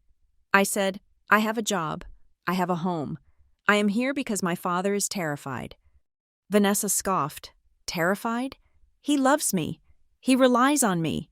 You are the one who upsets him. You are the one who creates drama. You are projecting your own psychological issues onto us. You have always been unstable. Avery, even your father says so. Linda Klein, the social worker, spoke up for the first time. Her voice was soft but firm. Ms. Bright, she said to me, these are serious accusations. If we pursue this, we are effectively removing his wife from her role. We are disrupting the household. Are you prepared for that? Are you afraid of breaking this family? I looked at Linda. I thought about the dinner table in Wichita, the silence, the walking on eggshells. I thought about the way my father looked at his shoes while Vanessa berated me. The family is already broken. I said, it broke a long time ago. We are just finally looking at the pieces. Vanessa leaned into the camera. You are a liar, she spat. You are making all of this up. You are creating a trauma narrative because it fits your job. You want to be a victim so badly. You claim I am abusive? Proof? Show me one shred of proof that I have ever hurt him or you. I looked at her. I watched her confidence. She believed she was untouchable because she operated in the shadows. She thought the hallway push, the kitchen slap, the whispered threats, she thought they had evaporated into the air, leaving no trace. I looked at Marcus. He nodded. I would like to share my screen. I said to the room. Karen plugged a cable into my laptop. The image on the wall changed. It was no longer Marcus's face. It was a screenshot of a text message. The font was large. The date was clear. October 14th.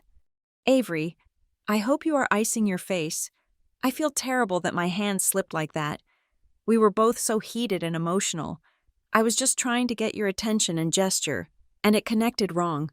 It was a freak accident. Please do not make a big deal out of this or tell those people at your center." The room was absolutely silent. I watched Vanessa's face on the Zoom call. The color drained out of her skin so fast she looked like a ghost. Her mouth opened, but no sound came out. Sterling froze, his eyes scanning the text, his lawyer brain realizing instantly that his client had just been impeached by her own thumbs. I spoke into the silence. This was sent the night Vanessa came to my home in Denver. I said, "She struck me across the face during an argument about money. She calls it a slipped hand. I call it assault. And if she is willing to hit an adult woman who can defend herself, what is she doing to a confused, elderly man who cannot walk down the stairs?" Sterling tried to recover. That is out of context. That could mean anything. "It means she admitted to physical contact," Marcus said, his voice sharp. "And it means she attempted to silence the victim. In conjunction with the financial stripping, this establishes a pattern of coercive control and physical danger." Karen looked at the screen, then at Vanessa. Her expression had hardened. "Mrs. Bright," she said, "did you strike your stepdaughter?" Vanessa slammed her hand on the desk. The sound distorted the microphone. "She provoked me!" she screamed. "She stood there in her house, looking down on us, judging us. She is a disrespectful, arrogant brat who thinks she is better than her father. I have taken care of that man for 10 years. I wash his clothes. I cook his meals. And she thinks she can take a picture of a text message and ruin my life?" She stood up, her chair flying back. "He is my husband. He belongs to me, not to her." She was breathing heavily, her chest heaving. The mask was not just slipped, it was shattered on the floor. She wasn't the grieving wife anymore. She was the owner, fighting for her property. Sterling looked like he wanted to crawl under the desk. He reached up and muted the audio on their end. But we could still see Vanessa shouting, pointing at the camera, her face twisted in rage. I watched her. For the first time in my life, I wasn't afraid of her anger. It looked small. It looked desperate. It looked like a tantrums of a child who had been caught stealing candy. Karen turned to me. "Thank you, Ms. Bright," she said. "That is sufficient." She turned to Dr. Evans and Linda. "The hospital is recommending an emergency petition for an independent guardian." Karen said, "We will not be releasing Mr. Bright to his wife's care. We will be releasing him to a skilled nursing facility under the supervision of a court-appointed fiduciary until the legal hearing." Sterling unmuted the audio. "You cannot do that," he yelled. "That is kidnapping."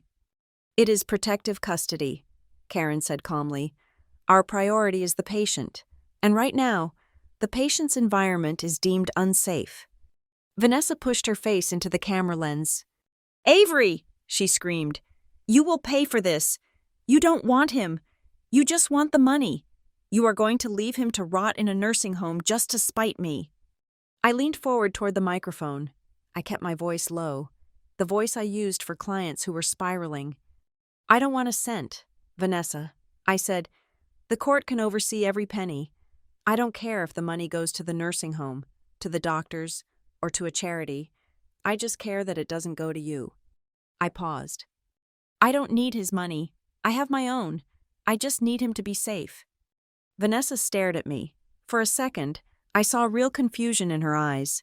She couldn't comprehend a motivation that wasn't transactional. She couldn't understand acting without greed. Sterling cut the feed. The screen went black. The silence in the conference room was heavy, but it felt clean. It was the silence of a storm that had finally broken. Linda Klein exhaled a long breath. She closed her notebook. "You did the right thing," she said to me. I felt a tremor in my hands. I clasped them tighter. "Did I?" I asked. "I just turned his life upside down. He is going to wake up in a strange place. He is going to hate me." Linda shook her head. "He might," she said honestly. "He is sick, and he is enmeshed with her. He might scream at you, he might blame you, but he will be alive, and he will not be destitute." She stood up and gathered her files. "You didn't break the family, Avery," she repeated, looking me in the eye. "You just stopped playing a game that was rigged against him. You flipped the board." I stood up. My legs felt weak, but I was standing. I walked out of the conference room and down the hall to room 304. My father was awake. He was looking at the ceiling. I walked to the bed. "Hi, Dad," I said. He turned his head. He looked at me. "Where is Vanessa?" he asked. "She had to go." I said, "It is just us for a while." He looked at me for a long time. His eyes were cloudy, drifting between the past and the present. "You look different," he said. I touched the side of my face, where the bruise was fading but still tender. "I am different, Dad," I said. I sat down in the chair. I pulled out my phone and opened my email. There was a message from Marcus. "Petition filed. Temporary restraining order against asset liquidation granted." I put the phone away. I took my father's hand. "Why are you crying?" he asked again. "The loop resetting?" I touched my cheek. It was dry. "I'm not crying, Dad," I said. And for the first time in 10 years, I realized I wasn't lying. I wasn't crying. I was done crying. I was just waiting for the next round, because I knew Vanessa wasn't gone. She was just regrouping. But this time, I had the high ground. The courtroom was not the dramatic, wood-paneled arena I had seen in movies. It was a small, beige room with fluorescent lighting that hummed a low, irritating note, smelling of floor wax and stale anxiety. But to me, it looked like a battleground where the final line would be drawn. I sat at the plaintiff's table next to Marcus Thorne. My hands were folded on top of a thick stack of files. I was not wearing my usual scrubs or the comfortable sweaters I wore at home. I was wearing a navy blue suit, sharp and tailored, armor for the modern woman. Across the aisle, Vanessa sat with Richard Sterling. She had brought props. Sitting conspicuously on the table in front of her was a large, leather-bound photo album. It was the family album, the one she dragged out for guests, filled with curated moments of smiling faces and staged happiness. She was trying to sell a narrative of domestic bliss to a judge who dealt in cold, hard statutes. She wore a pastel cardigan and a pearl necklace, looking every inch the devoted, long-suffering wife. My father, Edward, sat between them, looking small and lost. He was wearing a suit that hung loosely on his frame, his tie slightly crooked. He was looking around the room with a vague, pleasant confusion, as if he were waiting for a church service to begin. The Honorable Judge Patterson entered. She was a woman in her 60s with sharp glasses and a no-nonsense demeanor. She took her seat and opened the file. "We are here to hear the petition for emergency guardianship and conservatorship for Mr. Edward Bright," she said. "Let us begin." Vanessa's lawyer, Mr. Sterling, stood up. He buttoned his jacket with a flourish. "Your Honor," he began, his voice smooth as oil, "this petition is a tragic overreach. My client, Mrs. Vanessa Bright, has been the devoted wife of Edward Bright for 10 years. She has cared for him through sickness and health. What we have here is a daughter, estranged for years, who has swooped in at the first sign of medical frailty to seize control of the estate." He gestured to the photo album. "If you look at the history of this family, you will see love, you will see care. Mrs. Bright has been managing the household finances with her husband's full consent for a decade. There is no abuse here. There is only a marriage." He sat down, looking smug. Vanessa dabbed at her dry eyes with a tissue, giving a small, brave nod to the judge. Judge Patterson turned to Marcus. "Your Honor," Marcus said, standing up without theatrics, "we are not here to litigate the emotional history of the family. We are here to address facts, and the facts show a pattern of systematic financial stripping of a vulnerable adult who has a documented diagnosis of vascular dementia." Marcus called me to the stand. I walked up, swearing to tell the truth. I sat down and looked at my father. He smiled at me, a faint, recognitionless smile, as if I were a waitress bringing him coffee. "Ms. Bright," Marcus asked, "why did you file this petition?" I took a breath. I looked at Vanessa. She was glaring at me, her eyes hard stones in her soft, pastel face. "I filed it because on October 14th, I discovered that my father's personal savings had been drained. I said, I discovered that his car had been sold for cash that was never deposited, and I discovered that my own home had been listed as an asset on a fraudulent loan application. Sterling jumped up. Objection. Fraudulent is a conclusion. Sustained, the judge said. Stick to the evidence. I opened my folder. I presented the bank statements. I presented the text messages where Vanessa admitted to the slipped hand. I presented the neurology report. Then, the judge turned her attention to my father. Mr. Bright, Judge Patterson said gently, can you hear me? My father looked up, startled. Yes, ma'am. Mr. Bright, do you recall selling your 1965 Mustang 3 weeks ago? My father frowned. He looked at Vanessa. She nodded ever so slightly, a cue for him to agree. But the question was too specific for his fragmented memory to navigate. My Mustang? He said. No, ma'am. I drove it to the grocery store yesterday. It is in the garage. The room went silent. The bill of sale, signed by him 3 weeks ago, was sitting on the judge's bench. Vanessa stiffened.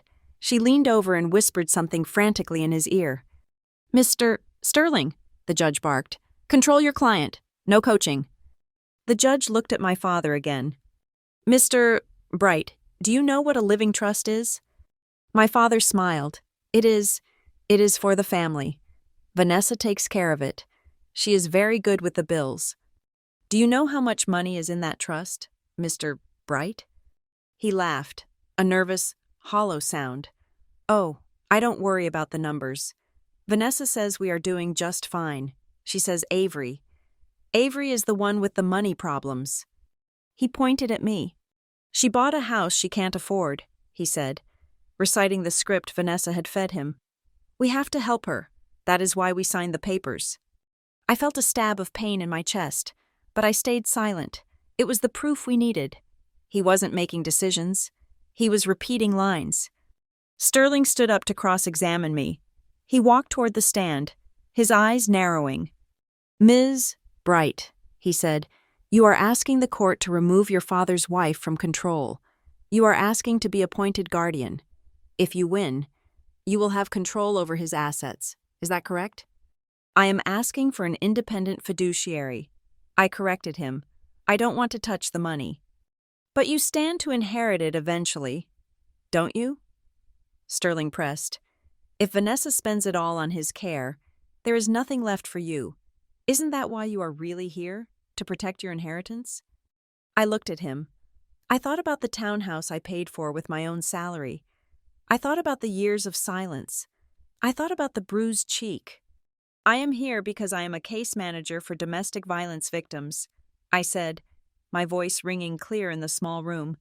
And I meet people every day who lose everything because they are too afraid to speak up. I am here because I watched my father look at me while his wife hit me. And he didn't even register the violence because he has been conditioned to accept abuse as normal. I am not here for his money. I am here because I will not let him die a victim. Vanessa stood up. She couldn't help herself. The accusation was too direct, too public. The narcissist in her could not tolerate the injury. He is not a victim, she shrieked, her voice shredding the decorum of the court. I am the victim. I have given up my life for him. I deserve that money. It is my compensation for dealing with his illness. She slammed her hand on the table, right next to the photo album. Do you know how hard it is? She screamed, turning to the judge. He forgets everything. He wets the bed. I earned every penny of that trust. It is mine. The silence that followed was absolute. Sterling closed his eyes and sat down. He knew it was over. She had just admitted, on the record, that she viewed the marital assets as compensation and that she felt entitled to them because of his disability. Vanessa looked around, breathing hard. She realized too late that she had said the quiet part out loud. Judge Patterson took off her glasses. She looked at Vanessa with an expression of profound distaste. Mrs. Bright, sit down, the judge ordered. Vanessa sank into her chair, her face a mask of shock. The judge turned to the court reporter. Let the record show that the respondent has expressed a view of the ward's assets as personal compensation. Given the medical evidence of Mr. Bright's incapacity, the undocumented cash transactions, and the respondent's outburst in this courtroom, the court finds sufficient grounds for immediate intervention. She banged her gavel. It was the most beautiful sound I had ever heard. The court hereby appoints an independent professional fiduciary to manage the estate of Edward Bright. All assets currently held in the Edward and Vanessa Bright Living Trust are frozen pending a forensic audit. Mrs. Vanessa Bright is removed from all financial authority immediately. A restraining order regarding the sale of any further assets is granted. Vanessa let out a sob, but it wasn't a performance this time. It was the sound of a woman who had just lost her power source. The hearing was adjourned. I walked over to the bench where my father was sitting. He looked tired. The adrenaline of the room had faded, leaving him gray and slumped. Vanessa was arguing with Sterling in the corner, her voice rising in panic as she realized she couldn't access her credit cards. She didn't even look at Edward. He was no longer useful to her. I knelt down beside his chair. "Dad," I said softly. He turned his head. He looked at me, really looked at me. For the first time in years, the fog seemed to clear for a brief, merciful second. He looked at Vanessa screaming in the corner, then back at me. "Did we win?" he asked. I smiled, a real, genuine smile that reached my eyes. "Yes, Dad," I said. "We won. You are safe." He looked down at his hands. He looked at the wedding ring on his finger. "I didn't know about the car," he whispered. "I love that car." "I know," I said. "We will try to get it back." He looked up at my face. He reached out a trembling hand and touched my cheek, the same cheek Vanessa had slapped weeks ago. "Why are you crying?" he asked. I realized then that tears were streaming down my face, but they weren't tears of pain. They weren't tears of frustration or helplessness. They were the tears of a dam breaking, the release of 10 years of holding my breath. I took his hand and pressed it against my cheek. "I am crying because this time, the tears mean something good." I said, "I am crying because it is over." He nodded slowly, his eyes filled with water. I think I leaned on you too much. Avery," he said. His voice was raspy. "I think I let you carry it all." It was not a perfect apology. It didn't erase the years of neglect. But from a man with holes in his memory, it was enough. It was an acknowledgement. "It's okay. Dad," I said, "I can carry it. I'm strong, remember?" But this time, the word strong didn't feel like a prison sentence. It felt like a fact. 2 weeks later, I was back in my townhouse in Denver. The snow was falling outside, covering the world in a clean white blanket. Inside, the house was warm. The terracotta walls glowed in the soft light. My father was in a specialized memory care facility in Wichita, one that the court-appointed guardian had selected. It was beautiful, with a garden and a staff that actually understood his condition. Vanessa was living in the house, but she was on a strict allowance. The audit had revealed thousands of dollars of misappropriated funds, and she was currently facing a civil suit from the estate to recover the money. She was too busy fighting for her own financial survival to torment us. I set up my camera on the kitchen island. I checked the lighting. I checked the microphone. For years, I had listened to other people's stories. I had been the vault where they kept their pain. But I realized now that keeping my own story hidden served no one but the abuser. I pressed record. The red light blinked. "Hello," I said to the lens. "My name is Lila. That is the name I am using to protect the privacy of the people involved. But everything I am about to tell you is true." I took a deep breath. If you have a parent or a partner who always asks you, "Why are you crying?" instead of asking, "Who hurt you?" then you need to listen to this story. It is a story about how I learned that silence is not a shield. It is a story about how I learned that sometimes the only way to save your family is to break the rules that hold it together. I told the story. I told them about the house. I told them about the slap. I told them about the bank fraud in the courtroom. I told them about the moment my father finally saw me. When I finished, I felt lighter than I had ever felt in my life. I leaned forward to turn off the camera. I looked out the sliding glass door at the snow. My phone buzzed on the counter. It was a text from Marcus. Update on the audit. The forensic accountant found the cash from the Mustang. She had hidden it in a safety deposit box in her sister's name. We are filing for recovery tomorrow. She's going to have to explain everything to a judge. Again. I smiled. The wheels of justice were slow, but they were grinding her down, inch by inch. I picked up my mug of tea and toasted the empty room. To boundaries, I whispered, and to the women who defend them. Thank you so much for listening to my story. It was the hardest journey of my life, but sharing it with you makes me feel like I am turning my pain into power. I would love to know where you are listening from. Are you in a townhouse in Denver, a busy street in New York, or somewhere quiet across the ocean? Please leave a comment below with your location and share your thoughts on what you would have done in my shoes.